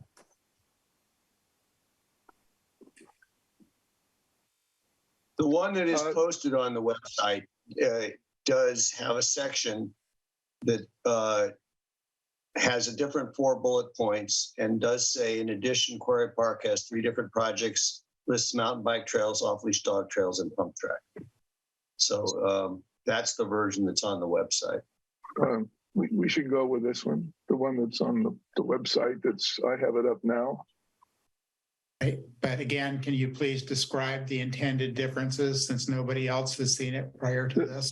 The difference was to note projects that often involve collaboration or coordination with outside agencies or land at the boundaries. And these others are important projects within the Quarry Park plan that would seem to, especially mountain bike trails and the continuing review of off-leash dog trails. Len, can you describe the actual differences? The difference is a set of,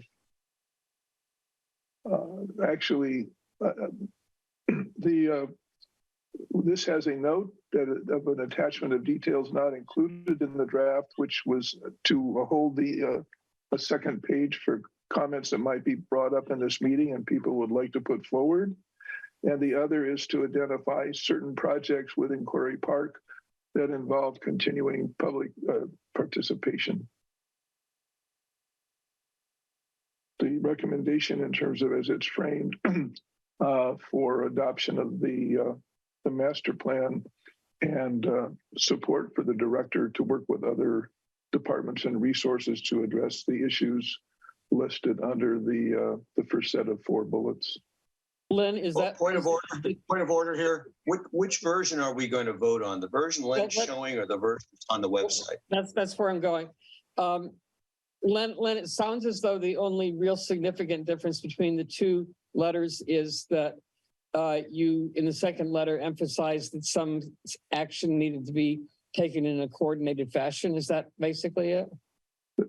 No, they both have the the recommendation to adopt the master plan and also to allow the parks director to work with other county resources to develop a response on issues that involve coordination between the parks and other entities, departments and other entities. So they both say that, is that correct? Yes, they both say that. Okay, then I think we should probably vote on and consider the first one that's actually posted then. Okay, then that's the one that's up now. So which one is up? The one that's the version on the website is not what you're showing. It's not this one? Nope. No.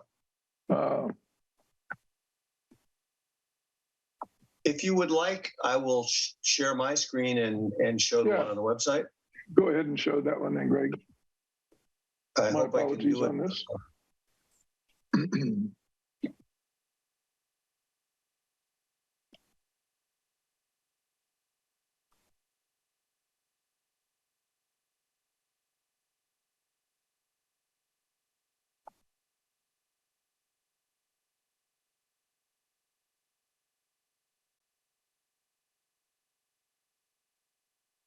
Tell me what version you're seeing now. I'm not sure I'm sharing the right one. This is the one that's on the website. Yeah, that was the one that I had. The second one I had put up in mine that was showing.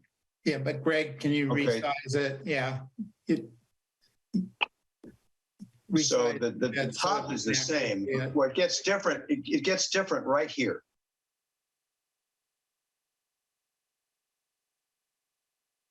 There does not appear to be any further public comment.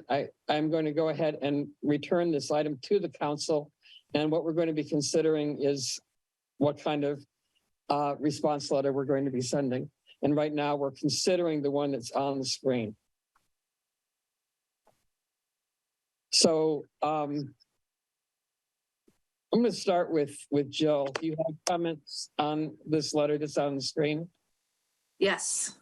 Well, my only comment is, I think that we could take out the, in addition, Quarry Park has 3 different projects, mountain bike trails, off-leash bike, and pump track. Just take that out. Other than that, I think it's a fine letter. Yeah. I have responsibility in terms of coordinating with Greg. That the first one I showed you, which has the omission you mentioned, is what I intended, but I did not make an effective handoff to Greg on that. So first of all, let's get a motion to approve the letter so we can discuss amending it. Is there a motion to approve the letter? If there isn't, we can't discuss it. We can just move on. I'll make a motion to approve the letter. Is there a second? Okay. So now it's on the table.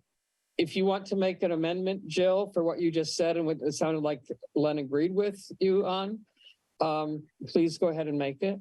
I'll make an amendment that we delete the sentence and 3 bullets, starting with, in addition, Quarry Park has 3 different projects, and ending with pump track. Okay, is there a second for that amendment? Second. Dan, would you call, well, is there a discussion on that? Oh, yeah, there's a lot of discussion. you mean on the amendment? Yes, on the amendment. No? Dan, would you? I would like to ask one question about the amendment. Why was this put in to begin with? And why do we think it's better to have a letter without it? It was in there originally because I wanted to bring in those issues as well, but I removed it, which because I felt it was better to keep the focus on either the master plan itself or the other issues that accompanied it. So that's why I had dropped it, but I didn't get that version to you, Greg. All right, thank you. I can go along with this amendment. Okay. Dan, would you please call the roll on the amendment to remove that section? Yes, Greg? Aye. Claire? Yes. Len? Yes. Jill? Yes. Dave? Yes. And I'm yes. So that's 6-0. Okay. Okay. I have another amendment. Go ahead. I actually have multiple amendments, but I'm going to start with a simple one first. I think we should amend the letter to remove the phrase above the bullet list, attachment of details not included in this draft, since it doesn't make any sense. As I said in the letter I intended, that was gone, so a second too. Okay, any conversation, any discussion on that? Well, I would like to discuss that briefly. One of the things I thought we could do was to attach copies of Lisa Ketchum's email. I think she sent several, but there was one just today or yesterday that was quite illustrative, included the hydrologic map that she once added. And then there was also some excellent work done by, and I'm not going to pronounce his name correctly, but Silviera, who sent an email with a bunch of attachments and a long statement of the problems with the drainage. And I thought it would be useful to attach those 2 emails to this as illustrative of the problems that we want addressed. So I didn't have a problem with having attachments. I just wanted to actually put them in. So that was a thought, and I will leave it to the council to discuss whether they want to just remove consideration of attachments and presume that everybody at the Board of Supervisors knows we're talking about or not. I personally think that there was valuable information in both of those communications, and that the Board of Supervisors probably does not have access to it. I agree. Well, so we're voting on an amendment. Yes. But the counter amendment would be to change that phrase to attached are details regarding our concerns. That would be a different amendment. I'm not happy with that process. So I'll just withdraw my amendment and let you make yours and vote against it. Okay. Can you say why, Dave? Can you explain why? Yeah, because I'm not going to assume that everybody on the council has reviewed all those things you're talking about. And clearly nobody in the community has seen it. And I think they have gone to the Parks Department, and people who wrote them can send them to the Board of Supervisors as well. If we want to mention something from those letters directly, then we should just mention it, not attach somebody's email, especially if we don't have permission. I'm sure we could get permission, but it's a complicating factor.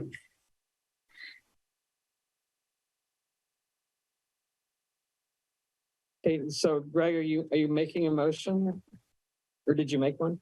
I would like to hear from Lisa, who's got her hand raised. Lisa, please.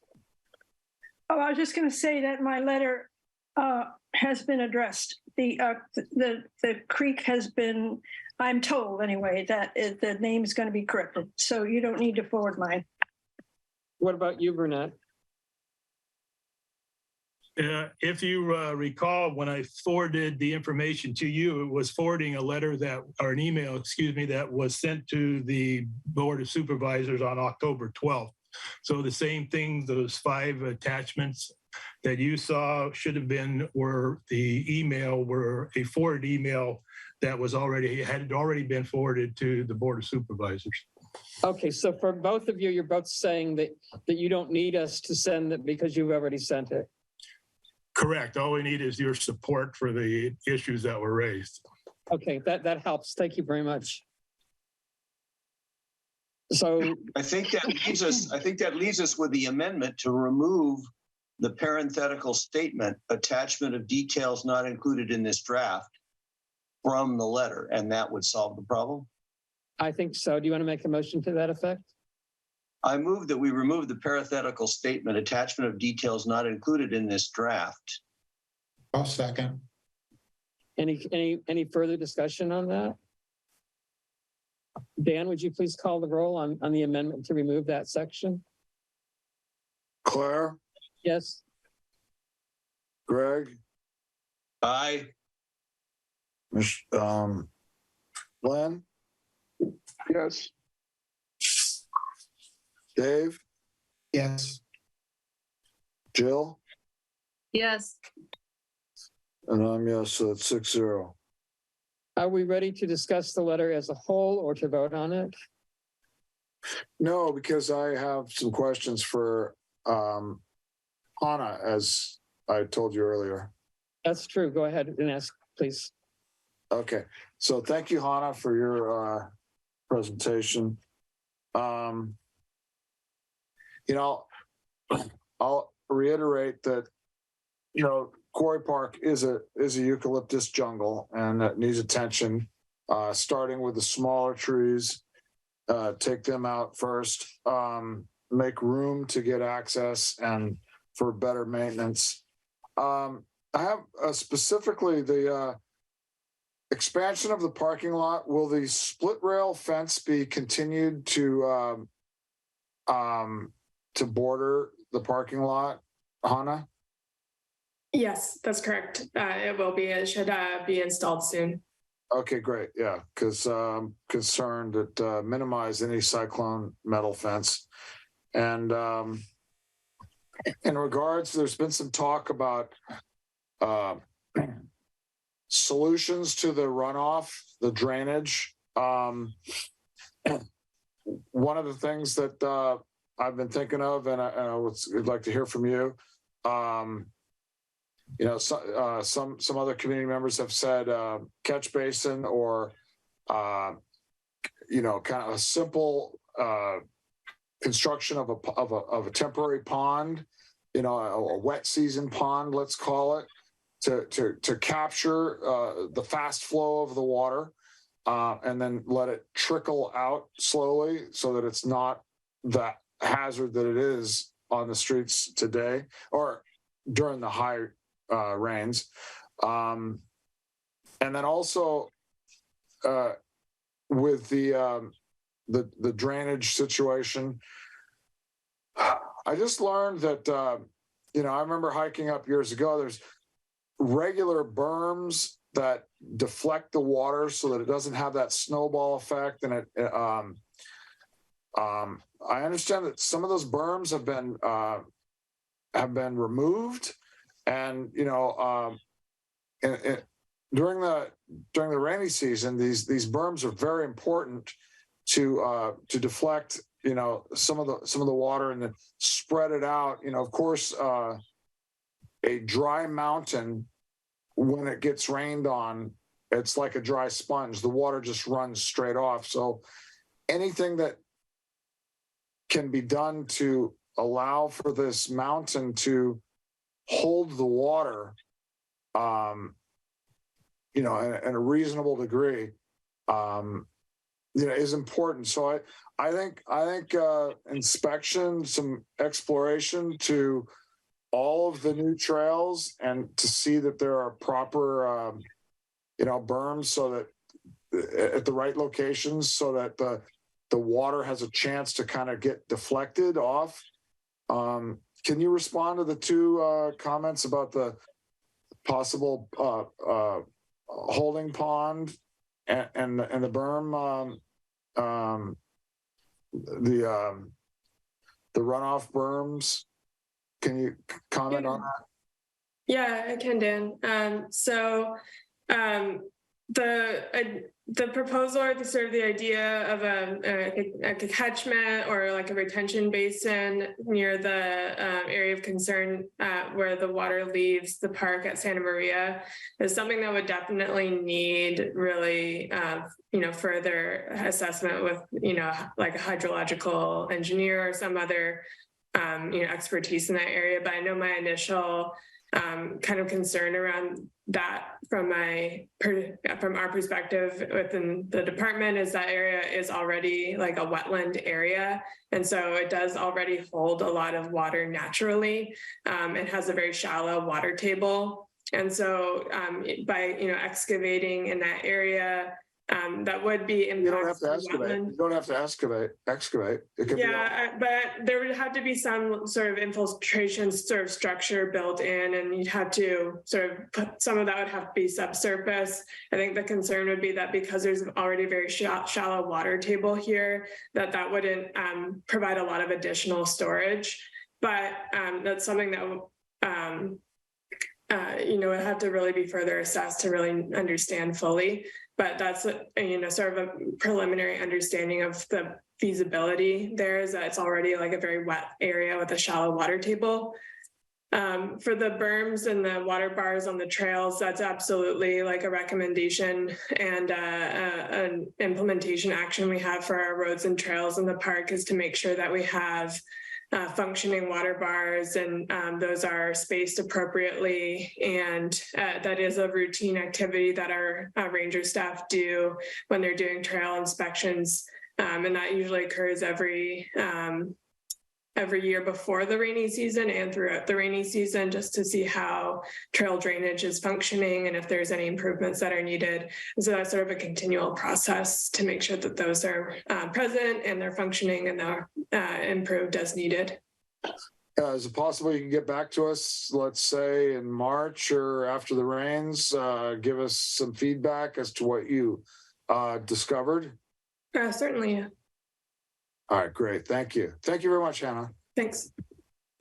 Going back to the letter, are we ready to vote on that? No. No? I've got my hands raised and several members of the public have their hands raised.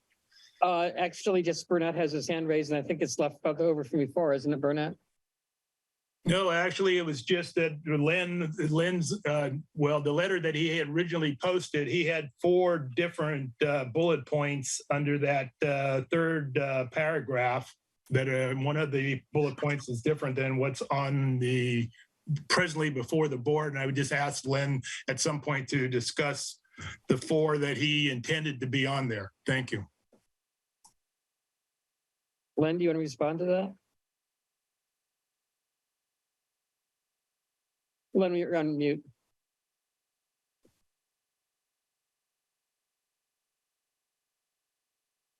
Let me check at that. Why don't you take Dave's comments?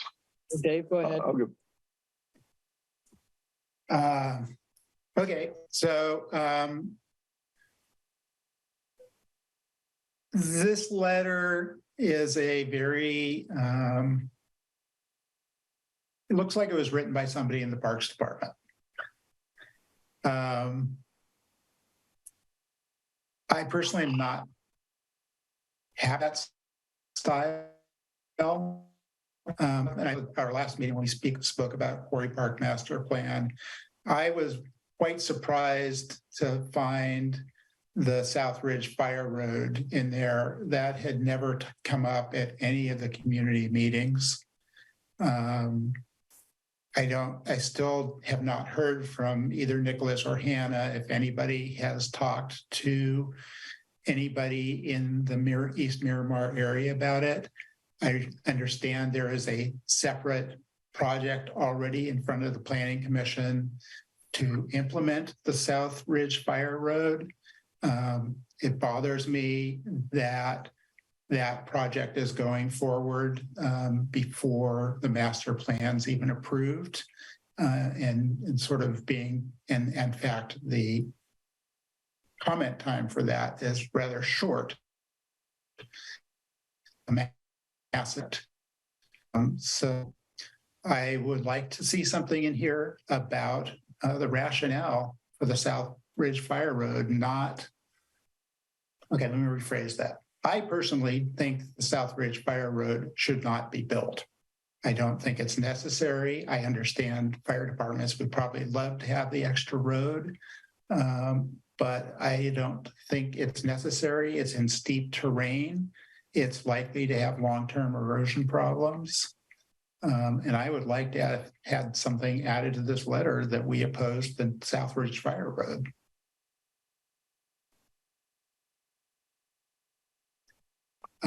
Additionally, on the water discharge, yes, there are other areas contributing to the water discharge, but a substantial amount of it, as a number of residents have confirmed, does in fact come out of work. I'm not concerned about the dam per se. That is well addressed in the plan, but the normal storm runoff is an issue that I think should have been addressed in the master plan after it was raised numerous times and was not. So I would like to see both of those added to this letter. I haven't said anything at all evening. I'm going to go ahead and say something now. I share Dave's concern, not so much about that road because I don't really know that much about the road, but about the process. The Midcoast Community Council received this week a referral from the planning department about their consideration of elements that are in the master plan, and the master plan has not been approved. I think that that things are out of line here, and I am not sure how to address it, but I do think there's a problem. Claire, are you referring to the supervisors adopting it before the planning commission considers it? The planning commission is already planning to, or the planning department is already planning to implement some of the proposals in the master plan, and the master plan has not yet been approved. That concerns me. I don't know if you have anything to Claire, say. But so this is, similar to, the pump track and the parking lot expansion and the off-leash dog recreation pilot. all those are projects that are identified and priorities that are identified in the master plan, but they did undergo their own CEQA processes already and go through processes to obtain coastal development permits. And so it is a sort of unique situation compared to other master plans where we have been proceeding with implementing projects throughout the planning, the plan development process. But, what's being proposed in the CEQA analysis and would be brought forward to the Planning Commission it's a similar process that we followed before for other initiatives or projects that we've started to implement early, prior to master plan adoption, where we're looking at, the CEQA review, CEQA analysis for fuel reduction for the Southridge Fire Road, for the vault restroom, and then concurrently with that, seeking a coastal development permit to be able to implement those. So that's what would be going to the Planning Commission. And so that's sort of the similar track that other projects that we've done at Quarry Park have followed, where we've done the necessary CEQA compliance, gotten the coastal development permit and implemented them, even though the master plan process has still been in progress. But it's still work that's all in alignment with these priorities that are identified in the plan, and helps us just, continue to work towards implementing those. For Dan's comment on the Southridge Fire Road, that is something that's mentioned throughout the master plan under recommendations for trail network and trail improvements, but also in relation to the wildfire risk reduction recommendations. Because Hannah, you're addressing my wrong question, and I'm Dave, not Dan. It was not in any of the early community. Yes, in the master plan since August, but it's a long master plan and it's not obvious until you go look for it. Once I knew it was there, then it was obvious. But it is not otherwise obvious in the master plan. So could you address why it appeared after all the community meetings? So it was something that was raised as a valuable access route for emergency access. There is very limited ability to access essentially the whole southern and eastern portion of the park by fire roads. You do have to enter through the main parking lot or through upper portions of the park and then traverse a number of different access roads to be able to get to that portion. So that was, developed in recommendation with and coordination with CAL FIRE. But in terms of opportunities for public involvement, that is part of the current CEQA review process and would be part of the coastal development process to receive and hear input from the community on what's proposed and the potential impacts of that. And that does look at traffic or noise or use impacts as well. So that's an opportunity that's available presently to be able to provide the department with comment on any concerns there might be. Okay. That. All right, thank you. It does not, let me make clear, reduce my opposition one slight amount. Okay. But thank you for the explanation. Okay, we'll return to the public for comments specifically on the letter. Sid, go ahead.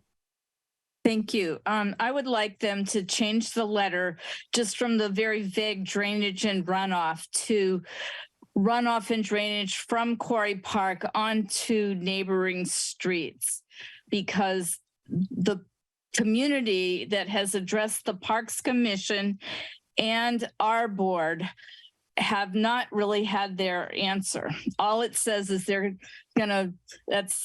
shining it on to Public Works. And I really feel strongly that this council should take up the problems of the Quarry Park runoff onto Santa Maria and bring it up in this letter so the Board of Supervisors sees it and not just a vague drainage and runoff thing. The other issue I just wanted to ask about, it kind of goes along with what Dave had to say, and that is that when I don't recall them ever coming in and mentioning or presenting to the MCC about putting in a second bathroom. So I think they're kind of circumventing the MCC with the Parks Department and giving the brush off to the neighbors about the Santa Maria drainage issue. Those are the two things I would like you to try to stick up for them, those neighbors. And, you know, the whole thing about the extra bathroom, I don't believe any of us requested that. Maybe I'm wrong, but that's what I wanted to say. Thank you. Thank you, Sid. Fran?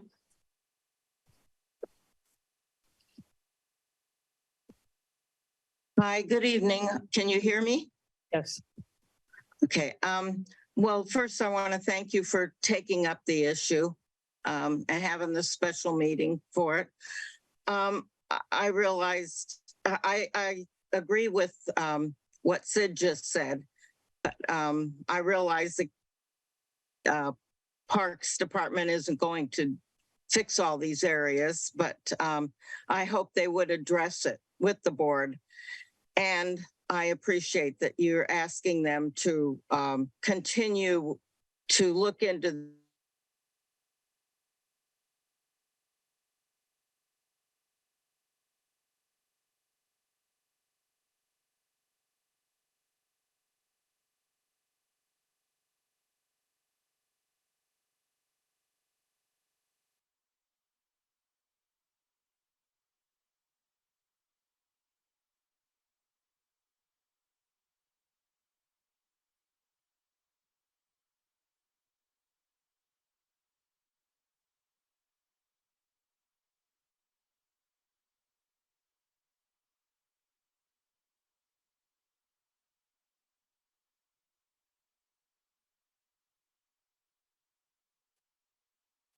Recording really in was progress. Intending is to the dogs are allowed to use every open space in the park as a dog park.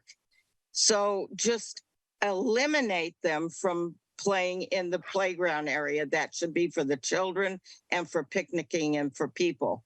That's the only other thing, and not allow dogs or people to use it as a dog park. Just that one area, the tot lot and the little play area above the tot lot. It should all be for playing, picnicking, sports. People use it for all kinds of things, parties, meetings, every week. And dogs should not be, it should not be used as a dog park also. So just eliminate that rather than create a dog park. They use other areas as dog parks too. So there should be one place where it's just for people and families. As far as that South Ridge Road, I don't know much about that myself, so I wouldn't comment on that. And yes, that they need to address the issues we raised, the wildfire, and well, thank you also for finishing the parking lot extension. That is going to be a big help. All right. I think that's about it. Thank you. Burnett, do you have your hand up from before, or are you wanting to make another comment? I wanted to make another comment. It was more of a clarifying comment, and Lynn will probably speak to this, but if you notice in what he had presented, not what was posted, but what he had presented, I think he tried to address the issue that Fran raised about the off-leash dogs being, running in the area where it's more of a family and children area. And I believe, and Len can speak to that, that's why I asked him the 4 points that he raised. One of those points are different in what was posted versus what he presented. And I believe it addressed the dog issue that Fran raised. I will say that I do support what Sid said, that to make the drainage issue more pointed to actually the concern that we have, which is the drainage down into the residential areas. Thank you. Okay, thank you. I'm going to close. close public respond to comment. Burnett? Excuse me just a second. I'm going to close public comment again, return everything back to the council for final consideration on the letter. And I think, Lane, you have the floor. Okay, looking at the letter, the letter that I initially put up does have the dogs off leash dogs in the children's recreation area to address that, the point Fran raised, and that should be in there. The element that was raised had to do with regional trails and county roads, which is an important issue, but a little bit fuzzier. So, but I would just like to add the one element, dogs off leash, should be addressed, especially in the children's recreation area. As far as the drainage and runoff, to me, the important part here is to tell the supervisors that we have issues. The lead one is drainage and runoff, but the parks director, working with other departments and resources, needs to come back with a plan to address this. And that was the particular high level point that I think should be emphasized. You could go on with details, but that's why I constructed the letter this way. Okay. It sounds as though I would make go ahead. Yeah, go. I would amend it to add the phrase dogs off leash, addressing dogs in the children's recreation area as a fifth bullet in that section. Okay. Just add the word after drainage and runoff from park onto city streets. Could you not do that? That's fine. We can do that, and we will probably do that, but the council has to say that. So you want? I'll make an amendment for two items there. One is drainage and runoff from the park onto city streets, and add another bullet: dogs off leash, dogs in a children's recreation area. And add I second that. Thank you. Any discussion on those two items in this amendment? Can you clarify what the amendment is? Say that one more time. I'm sorry to interrupt, but we are not a city, so it wouldn't be city streets. Community say residential streets, but city streets makes you sound like you don't know that you don't. Maybe write it in the chat. Okay, well, I'll write in the chat, but dogs and runoff from the park to community streets. Add the additional bullet: dogs off leash, dogs in a children's recreation area.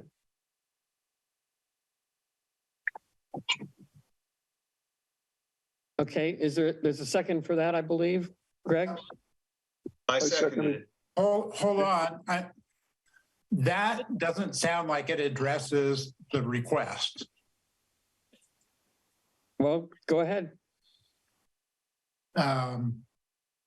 It has to be no dogs in the children's area. Yeah, it's the amendment. If I am understanding what is being said correctly, and on the drainage to match what I would like, would be that the MCC requests that the whatever the name of it is, and that as an early part of the master plan, the department worked with DPW to address runoff from the park onto the surrounding streets. Well, that would be fine, except that we're working with this bullet point list here. That's what I'm saying. It doesn't belong as a part of a bullet point list at all. It's a change in the master plan that we're requesting.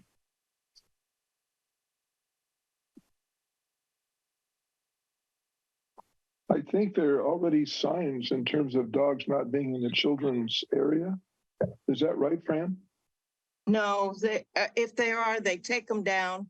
And so people are playing as a dog, use it as a dog park every day. Yeah, there are signs. There are signs. Sorry. It's not a question of what people do. It has to be enforced. This doesn't do any good to have signs and they're never enforced. I watch the rangers come and go while people are playing with the dogs and they never say anything to them. Okay, so tell them to say something. I think the amendment would then be to enforce the dog policies. which is something the council asked for when the pilot was first started. Yeah, that would be good. What do the signs say, and should it be an on leash, have only dogs on leash in this area? But what do the signs say today? Or no, they were removed? The signs restrict dogs from going, there's no dogs in the play area. So there is not an on-leash option. It's no dogs in the play area. Okay, well then maybe we should just keep it that way and then enforce it. Put the signs back up. I don't believe any signs have been removed. Is that correct? I haven't seen signs. Okay, it sounds like there's a general agreement on these 2 points. The only thing we need is to have a wording to vote on. We have a motion on the table right now with the one that Len made. If we want to pursue that, we can. If Len wants to withdraw it and we can reword it, we can do that. But it sounds like we agree. Did I go into Quarry Park?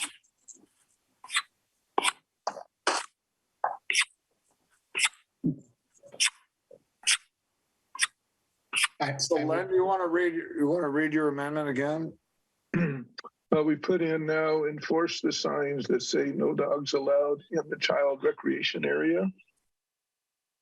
And the other is when it lists drainage and runoff, put drainage and runoff from the park into residential streets. And leave it up to the parks to decide how to do that. Okay.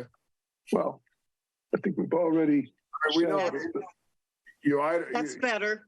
Identified the problem. It's up to the parks on how they want to deal with that. Okay, so Len's amendment is clear, I believe. And Greg, are you still seconding it? I will still second it. Could I make a comment, though, about the concerns that Dave and Claire raised?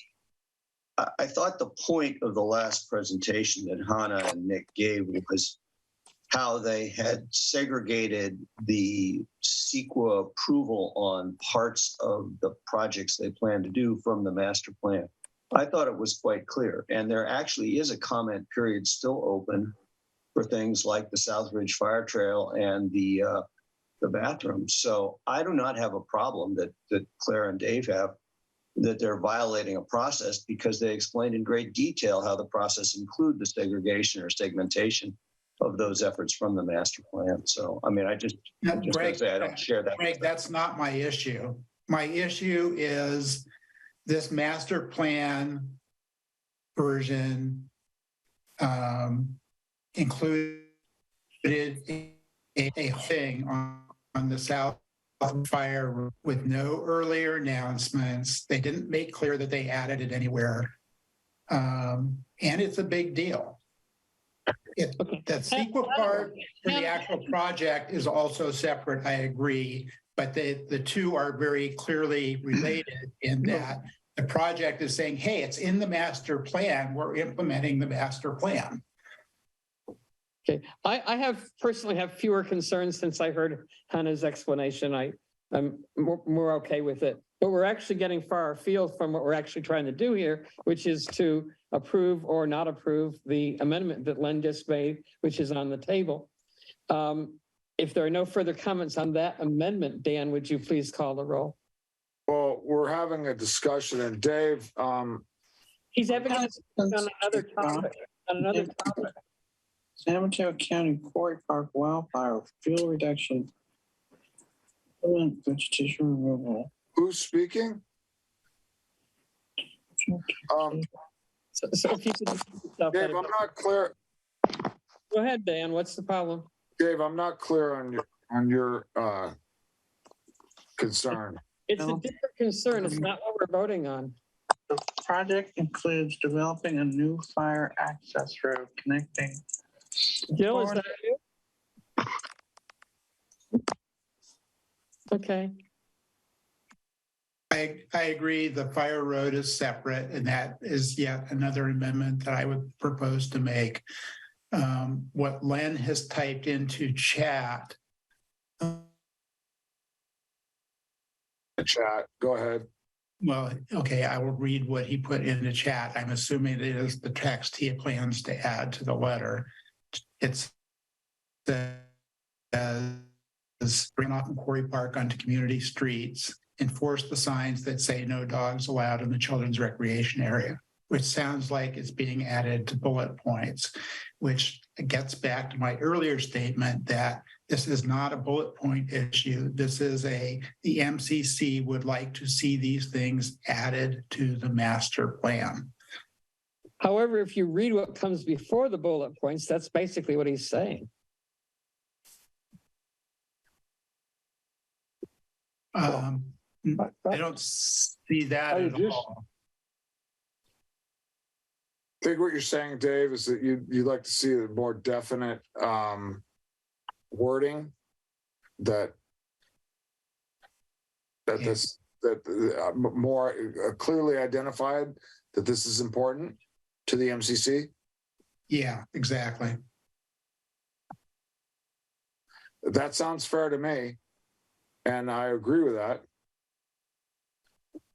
So let's let's get off the rigorous, and let's just try to end this, come up with a... The only way to end it, Dan, is to vote on this. Well, we're not, no, don't push a bad vote, please. It's not a bad vote. It's like, here it is. What are we going to do with it? We have to do something. We're not done. Dan, let me ask a question to Dave.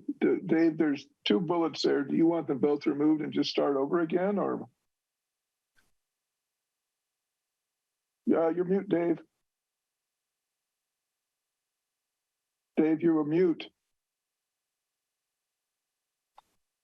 Can you hear us, Dave? We can't hear you. For some reason, it was refusing to go. It wasn't clear what you were trying to say, Len, about bullet points. I was asking that the 2 bullets are in chat. Would you like those removed, and you want to rephrase them some other way? I don't want them to be bullet points. Absolutely. Okay, so I'll drop that. Requests. Okay, I'll drop that. I'm going to also back up and say this letter wasn't available until Sunday. And if it had been available earlier and had been announced, some of these things could have been done ahead of time. I personally am going to vote no on this letter, no matter what's in it. So okay. I can make amendments for the next 2 hours. I don't think anybody on the council or the community wants to go through that agonizing process. I believe this is a bad letter. Okay. For what reason, Dave, please? Briefly? Because as I said at the beginning, it reads like it was. It's a pat him on the back. Great job. We don't have any problems with it. Okay. So, so what's the cost of not approving this letter? Not much, really. Hannah's on the meeting. She hears it. I'm just, I'm upset that literally years were spent on the master plan, and that after that process, pretty massive changes were made and no more community hearings were made. And then there's a very short period for reviewing it before it's adopted. Well, my concern if I could, Dave.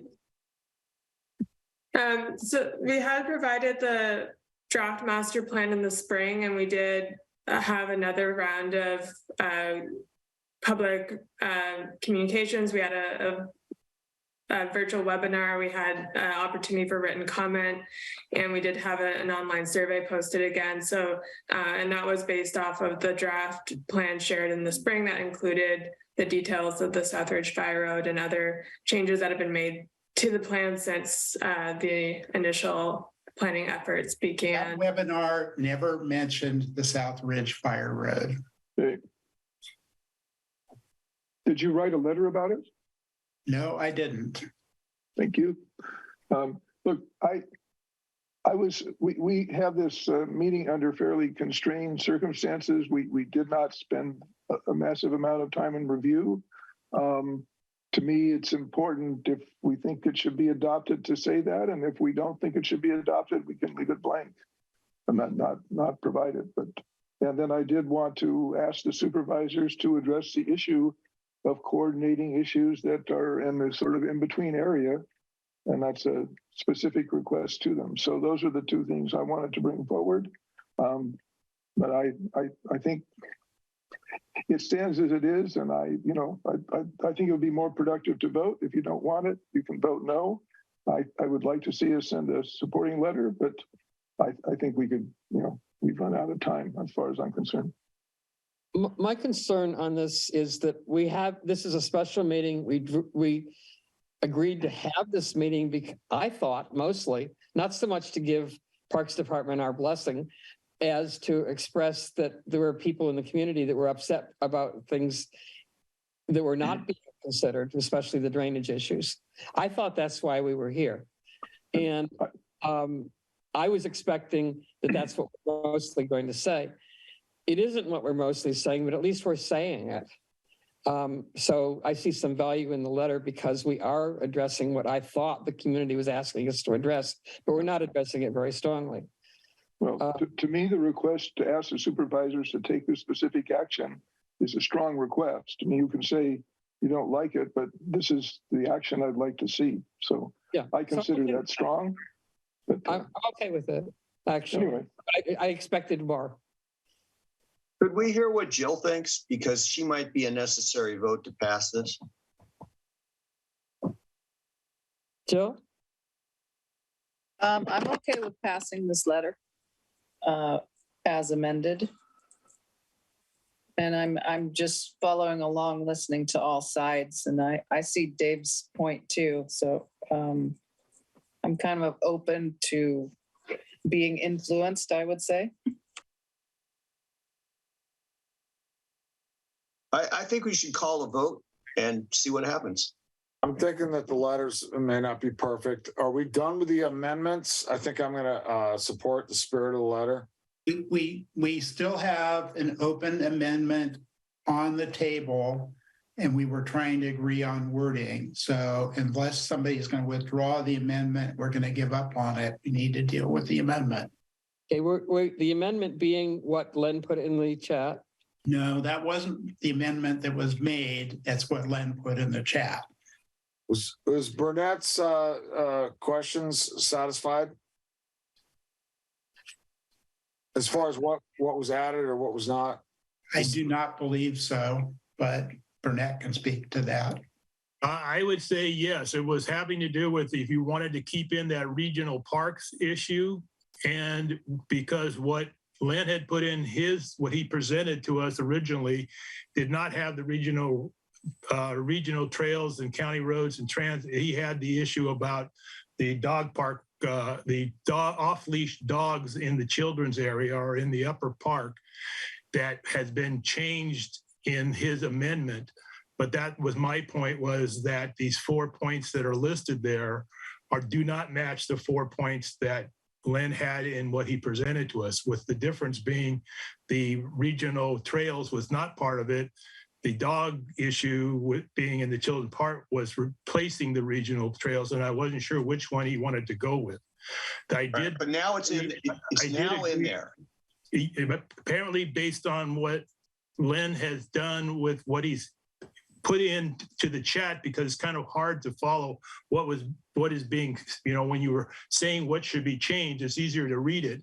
But what he put into the chat is more in line to what his original letter was, and the concerns that were raised by Sid and Fran. They can speak on that, but it looks more to me that those two issues are more in line with what Len had put in the chat. If he wants to change his amendment to repeat what's in the chat, because he actually has 3 items, but I think the last one referring to the children's recreation area versus the recreation area is the one he intends. Okay. Pull back his amendment and repeat it would be more in line to understanding what he wants with the bullet points. If he still wants to leave the regional trails and county roads and Caltrans SR1, or if he wants to remove that bullet point as well.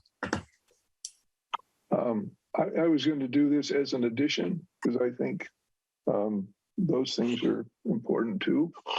But basically what's in the chat is to add drainage and runoff from Quarry Park onto community streets and enforce the signs that say no dogs allowed in the children's recreation area.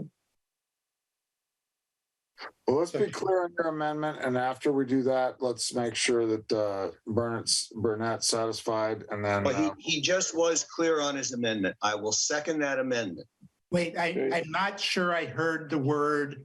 Did you say the word address in front of drainage, Glenn? I did not. Because we don't want to just say drainage. We want to say address the drainage. Okay. Minimum. We'll say address the drainage. Okay. In that case, I would support the amendment. I'm looking at the chat now. Are you rewriting it in the chat, Len? That last one.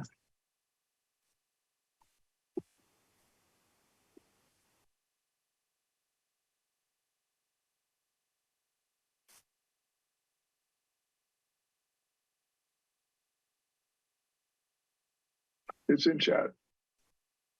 And the second one is enforce the signs that say no dogs allowed in the children's recreation area. I don't see it right now. It's in there. It's at the bottom of chat. Okay. Just put it in. Yeah. Okay. Okay, are we ready to vote? And where will that be inserted? One will be inserted at the end and the other corrects the first bullet, and the second bullet. Okay. Are we ready to vote on this amendment? I am. Would you please call the roll, Dan? Okay, I have a move by Len, second by Greg. Claire, your vote? Yes. Greg? Aye. Okay. Len? Yes. Dave? Yes. Jill? Yes. And I'm yes, 6-0. Are we ready to vote on the letter as amended? I would like to make another amendment that the MCC does not support the South Ridge Fire. Do I have a second before I discuss it? You broke up. I would like to add another amendment that the MCC does not support the South Ridge Fire Road extension. If there's a second, we can discuss it. Is there a second? I don't hear a second. Yeah, I'll second it because I don't know what he's talking about. So yes, I do want to be informed and with Dave's thoughts on this issue. Okay, so it's been moved and seconded. Any discussion? Is anybody not clear on why I feel that way? I'm not clear. I'm not clear. Okay. I will try to address it. If I break up again, and let me know. You might want to take the picture off the screen. Yeah. The South Ridge Fire Road is a way to provide access to the very southern edge of Quarry Park. It connects the East Miramar community neighborhood of houses to an existing fire road that is further up in Quarry Park, up towards the top.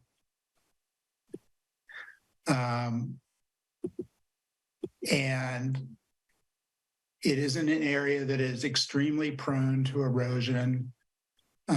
Mountain bikers, I believe, have made certainly mountain bikers used a single track trail in that neighborhood. And it is an unofficial trail. It was proposed to become an official trail. And it has had substantial erosion problems. That's not a very large section of the park. I don't believe it needs a fire road. There is access to everything that could be reached from it from up above, which is the way you would normally need to fight a fire if you're getting into it. So I believe it is a unnecessary and dangerous from erosion perspective road. So the road exists and you're saying that it should be closed because it's No, this is a new road. It's a new road, Dan. Okay. So is it appropriate for me to make a comment on this? I live on Coronado. And I believe. Yes, it is appropriate. Yes. Okay. So I live on Coronado and I'm quite familiar with the forest that's located above that, where they propose to drive this fire road. And if there was any place I wouldn't do it, it would be there, because that's the only native tree part of the forest that's up to. The rest is eucalyptus, which is non-native. It's going right through a pine forest, I believe. So it seems like it's, from an ecological standpoint, it's the worst possible spot for that. Why don't they drive it somewhere else? And I mean, that's just one point. And the other one is, coming down off that mountain, if you're putting a road in and you're concerned about draining, you're just going to just drain straight down Coronado into our neighborhood. So I would be strongly against supporting that, putting a fire road there, until someone convinced me from an engineering standpoint that it would be a good idea. But like I said, I'm familiar with that part of the forest, and it seems like a bad idea to me. So I'll leave it at that. Scott, since you're speaking anyway, can I ask, has County Parks notified you as a resident of that neighborhood of the plan to build the fire road there? I would say in absolutely no way have I ever heard of any. I've heard of that. I know they've done, I don't know who has recently done some tree removal up above Coronado, above some houses there. But I know I'm trying to look, I was looking at the map from the links that were supplied in the chat, and it sure seems like it's going to come close to some of the houses at the end of Coronado. Oh yeah. So it would have impacted people in my neighborhood, and I have not heard anything about that. This is the first I've heard about it, but I've only lived here a couple of years, but that's the first I've heard about it. Thank you. So that's the reason I don't think it should be in there. Should we ask County Parks to bring back to us any counter reason, or should we just say, hey, strike this on this letter?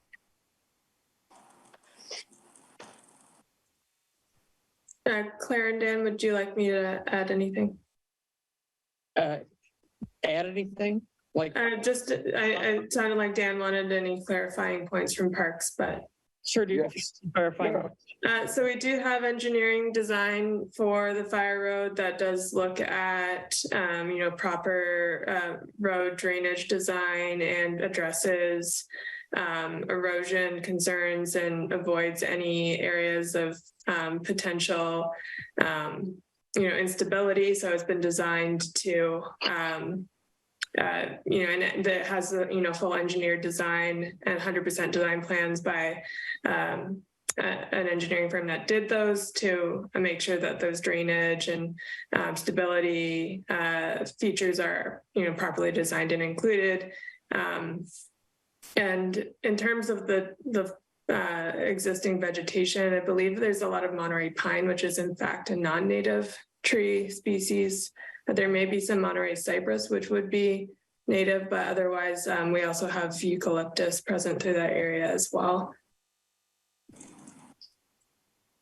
So Thanks for the information. The purpose of the road is to increase fire access. Correct. Yes, and it would only be used for fire emergency access and periodic park patrol. It wouldn't be a heavy trafficked access road by any means.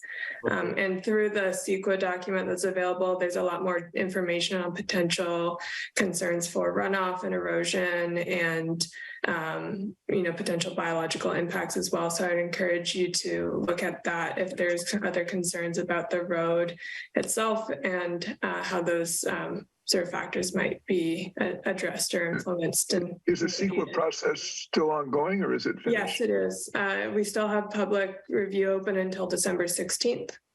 That seems like that would be a way to the point address I it. was going to make, that since it's still open for comment, I would prefer not to further meddle with this letter. Well, again, my point is that project is being implemented as an implementation of the master plan.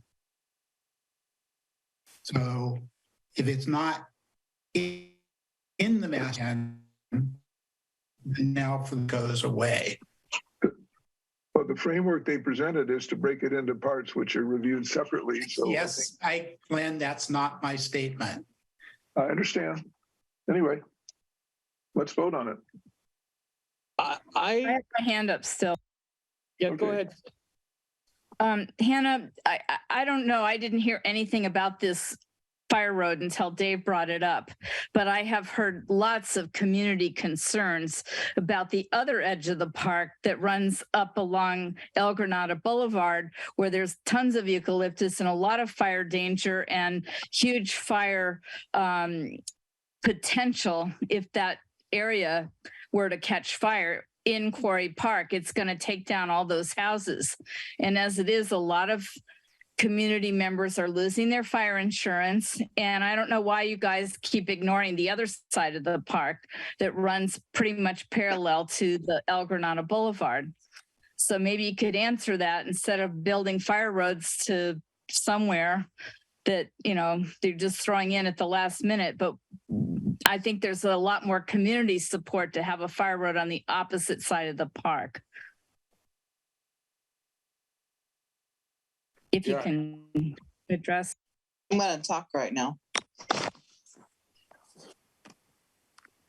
Yeah, and the cost of the road versus the same dollar amount that could be put towards, reducing the fuel in the needed area.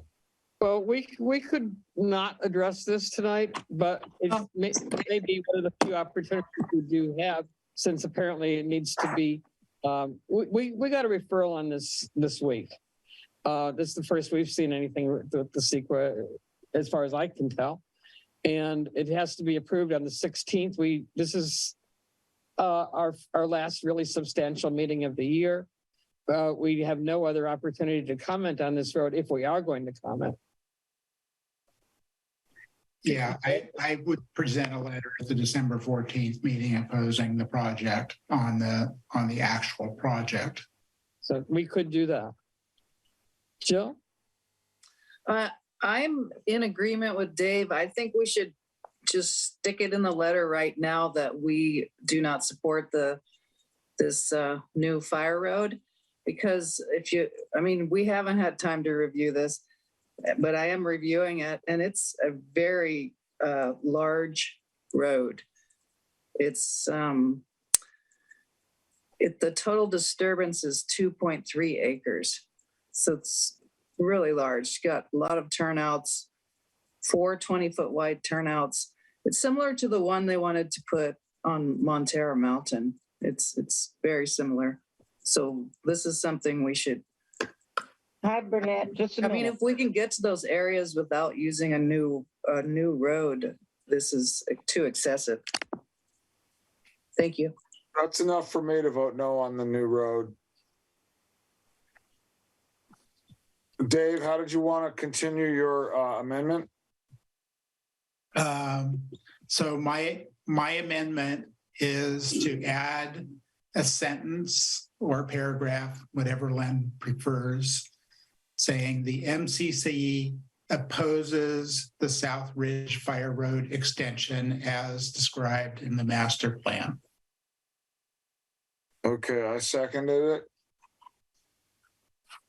Okay, is it discussed it a fair amount? Is there any further discussion or shall we vote on it?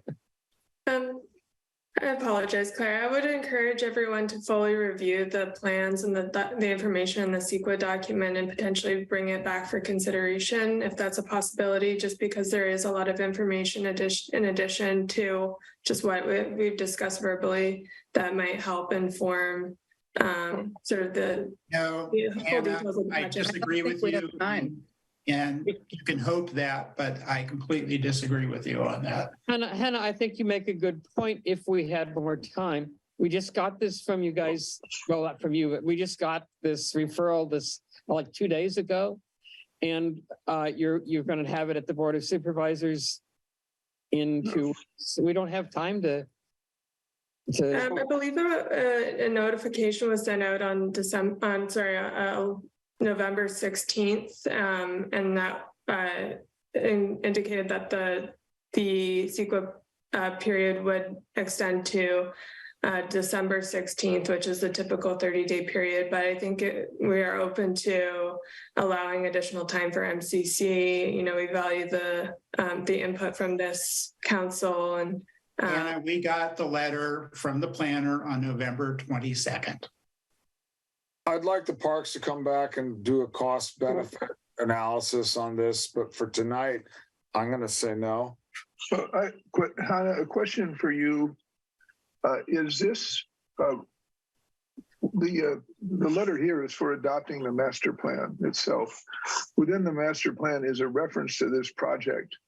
Does the master plan adoption either stop this project from going ahead or in any way influence the review, which is a separate process within the framework you proposed? So I think that the process through like CEQA and permitting is really like when we get into that project specific comment period and review period. And so that's what's available presently. In terms of, you know, it being included as a recommendation in the master plan, you know, that would be, you know, essentially a recommendation that remains as a, you know, priority that has been identified by the department and by CAL FIRE. And that through the, you know, this project review period, that there is this, you know, additional opportunity for review and comment. So, but Hannah, I thought your letter is I mean, the master plan's being presented to the Board of Supervisors on the 14th, but the CEQA doesn't expire till the 16th. So you're really including this South Fire Road in the master plan that's going to be approved 2 days before the CEQA comment period is up. Am I right? But that was the whole point of your revision of the master plan process. You have a number of separate projects going forward. One of them is this road. We're expressing here in the meeting concern or objections to the road, but that's not within the framework you put forward of the master plan. The presentation of that is still there, and the adoption doesn't reflect approving it. It reflects the process going forward. And separate from that, the CEQA process is going ahead, and that's where we would put forward testimony or letters that would expect that CEQA process would reject it. I mean, other than that, I guess, Dave, do you want the master plan as adopted by the board revised so that this is not in it? Yes, I do. Okay, I just want, because that seems, I'm not even sure how they would do it given it's before the board. But I know it's incredibly unlikely, but that's what I would like. Okay, I understand you feel strongly about it, and I see where you're placing it. But I mean, so. I think that's, it's important to have the spirit of the Midcoast Community Council on record, regardless of what may or may not happen.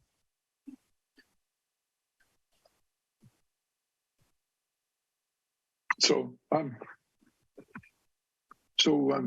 we're ready to, I mean, basically, I think we're expressing it. I would like to see in the chat, type the specific text of the amendment that Dave is proposing.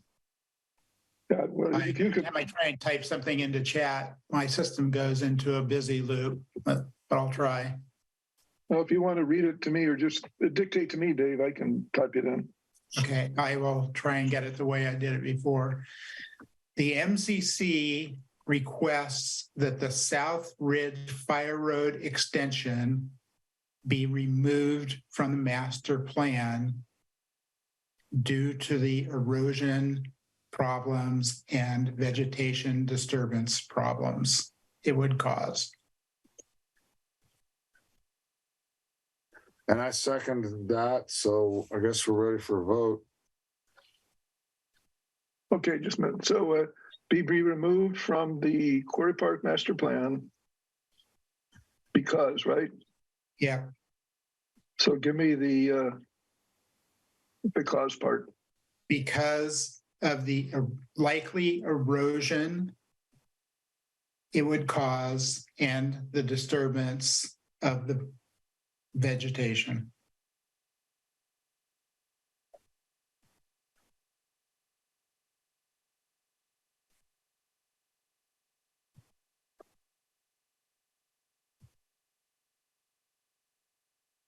And not part of the amendment, but as another point why I don't like the South Ridge Fire Road is it will be yet a new access point to Quarry Park via the East Miramar neighborhood.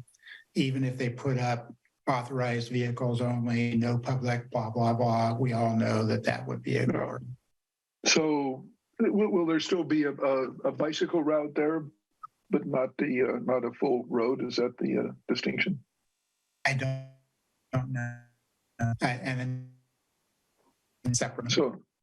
So Hannah, didn't you mention in part that this road? There is an existing trail there that would remain regardless. The road follows for a large part the existing trail alignment. It would just be, widening to support vehicle access.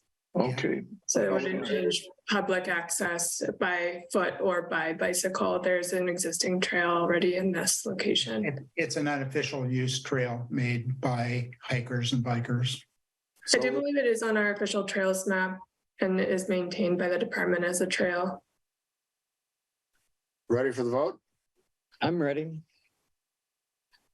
I would like to say something, Dave. Can you be specific and say disturbance of 2.3 acres in your amendment? I would be happy to put the 2 point in there.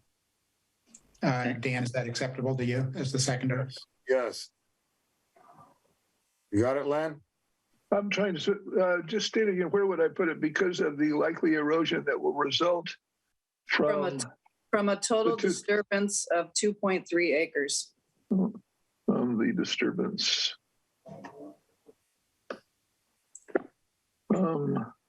The disturbance to 2.3 acres of the proposed building this road. Okay. And the other thing I'm trying to see is where would we put it? We'll find an appropriate place to put it. Is that okay?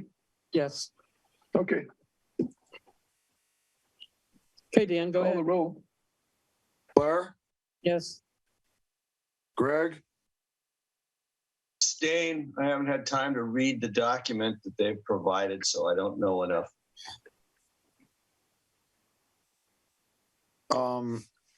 Let's see.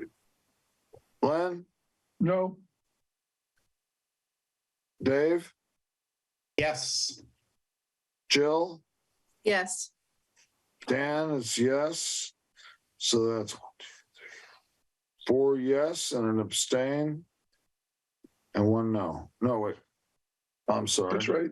That's right. 4 yes. 1 abstain.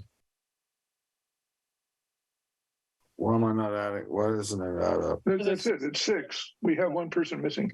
Right. Oh, I'm sorry. Hey, are we No, I'm ready not to counting vote? your no. I'm not counting your no. Okay. Are we ready to vote on the letter as amended? I am. I am. You got a Go ahead. You got a motion and a second? Yep. Hasn't that already been done? No. We amended the letter. These are amendments to the letter. We've You already should read it. have. You should have a We motion. have to approve the entire package. Right. So you're moving it. I'll move, yeah, I move that we approve the letter as Okay, I'll amended. second it. Ready for vote? Yep. Claire, Yes. Greg, Yes. Len, Yes. Dave, No, no on the letter. no on the letter. Jill, Yes. and I'm yes. So that's 5-0. 5, 1 no. Before we move on to the next thing, I want to make sure that somebody is going to put this letter all together with all the amendments. I'll that- get together with Greg and do that. Can you do that, Len? Yeah. Okay, great. And then give it to me, so I'll send it. Okay. Okay, somebody pulled the letter about the safe roads to Farallon View School. I'm not sure who pulled it. That was me. Okay, go ahead. Well, I guess especially in light of the, after I asked it to be pulled, the presentation on the Moss Beach Highway 1, I feel that it's very clear per Greg's comment that the route between Moss Beach and Montera to get to the school is very dangerous in one particular place. And I think that's where he's calling for the K-rails to be placed. I don't believe a long-term project would do that. It would address it in some different way. And if that project is 6+ years in the making, and it's really a concern, I think it's appropriate to ask DPW if they can provide K-rail protection there the way they have, for example, at Murata Road. And I think now I know it's a much trickier area to do it potentially, but I think that would be a more productive way to do it than having it considered as a longer term solution. I don't believe that was the thrust of the letter, was it, Greg? No, the thrust of the letter is to support a traffic study that's required in order for DPW to make a bunch of changes to traffic controls in the area. I still want to go ahead with that traffic study. Separately, I'm happy to address Len's idea, which I think is creative, to add K-rails to solve a specific problem in a specific location. I don't want to slow this letter down for that kind of discussion and debate, and I don't even know what further research would show and how long it would take and so forth. So I just want to get this letter out endorsing that the county should spend the money to do the traffic study, and we will also pursue Len's idea separately in future meetings. Okay, I'm happy. Can we vote on the approval of the letter? I move we approve the letter as drafted. Yes. Dan, would you call the roll? Yes. Claire, Yes. Greg, Yes. Len, Yes. Dave, Yes. Jill, Yes. and I'm yes. So that's 5-6-0. And Greg, if you want me to send that out, I can do that too. So, council activity. We can power through. I have a bunch. Who else does? Can we power through, since it's so late, can we power through this and be brief? You can try. Go ahead, Greg. I don't know that I can meet Dan's goal, but I will talk fast. I want you to be aware. I want you to be aware that we have written emails to California Highway Patrol and the sheriff regarding Sunshine Valley Road. I've gathered letters from somewhere between 8 and 10 residents about speeding and the times when it occurs. And we're asking for enforcement and controls and so forth. I also attended a Fire Safe San Mateo County grant meeting today, as did Len. Proposed 3 potential grants that could be pursued. None of them are going to be based on the nature of the CAL FIRE money available. We'll follow up at future meetings on things like trying to get a grant to clear Highway 1 north of the Lantos Tunnel. On the El Granada sidewalks, I'm waiting on Mark Wilbanks and his neighbors for some kind of group petition that I can take to Quavo to hold the sidewalk workshop that we wanted to hold about El Granada. I am going to coordinate with Montero Water and Sanitary District on a grant to remove eucalyptus on the Caltrans Martini Creek bypass. That's one of the things that did not get action today. I wanted you to be aware that we still have almost a year into it, an overflow that nearly crippled the sand plant, which remains unexplained and unacted upon. I view that as a serious issue. We'll come back to that on future meetings. And I've done my best to find and meet future MCC members. You saw Barbara Matheson, who raised her hand in an email today. And I'm pleased to see Scott Bollinger and go on a hike with him on Friday. And talk to him about the council and his contribution. That's it. Is that fast enough? Thank you. Okay. Other council activity? Future agendas. We have one more meeting this year. Airport. What? Well, I want to raise future agendas, and it may not be on December 14th, but I want to nail down the process. Oh, whatever. Go ahead. I would like an agenda item to nail down the process for appointing new members. I would like the council. There is a process. Yes. Okay. It's a process. Process. I would like to consider a letter of protest to Governor Newsom on the Brown Act and the fact that we have to meet in person, in spite of the fact that 120 to 150,000 people a year are still dying from COVID. And then, as Len was just mentioning, I think we need to look at a letter to the county to both expand the scope of the Moss Beach work up to 8th Street in Montera and add the emergency K-rail, lower speed limits in Moss Beach, and speed up the entire process. Those are future agenda items, not necessarily December 14th. Okay, we'll just do December 14th. We all know what we're doing. It'll be fine. Okay. Okay. Motion to adjourn? Just say real quick that in New Year, I guess we're going to talk about sidewalk concrete color in general and the Midcoast. And so I'll just throw that out there early on. But that's it, I guess. You want a motion? Somebody said motion to adjourn? That's right. I second. Claire? I've got something else for agenda. Wait, please. Yes, for December 14th, the letter on the South Ridge Fire Road. So we can approve it after the fact? No. No, this will be for the CEQA process, right? This will be for the actual project that we got the referral for on the 22nd.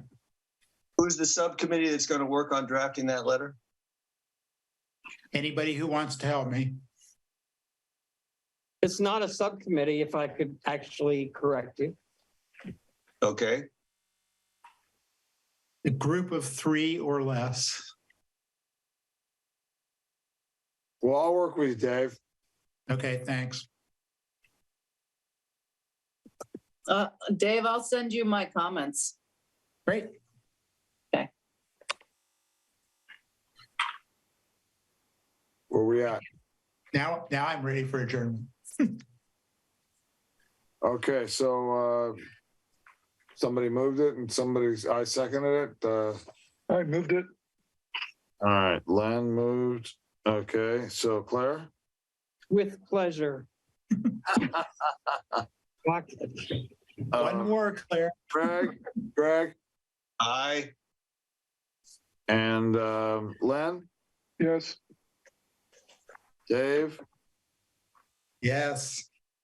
Jill? Yes. And yes, it's 5-6-0. Okay, great. We're I adjourned. just want to say thank you, everybody, for doing that. Thank you. Good night. Yeah, and thank everybody for being, a special meeting that out of your ordinary. So I appreciate it personally. So thank you. Good night. Night. Night.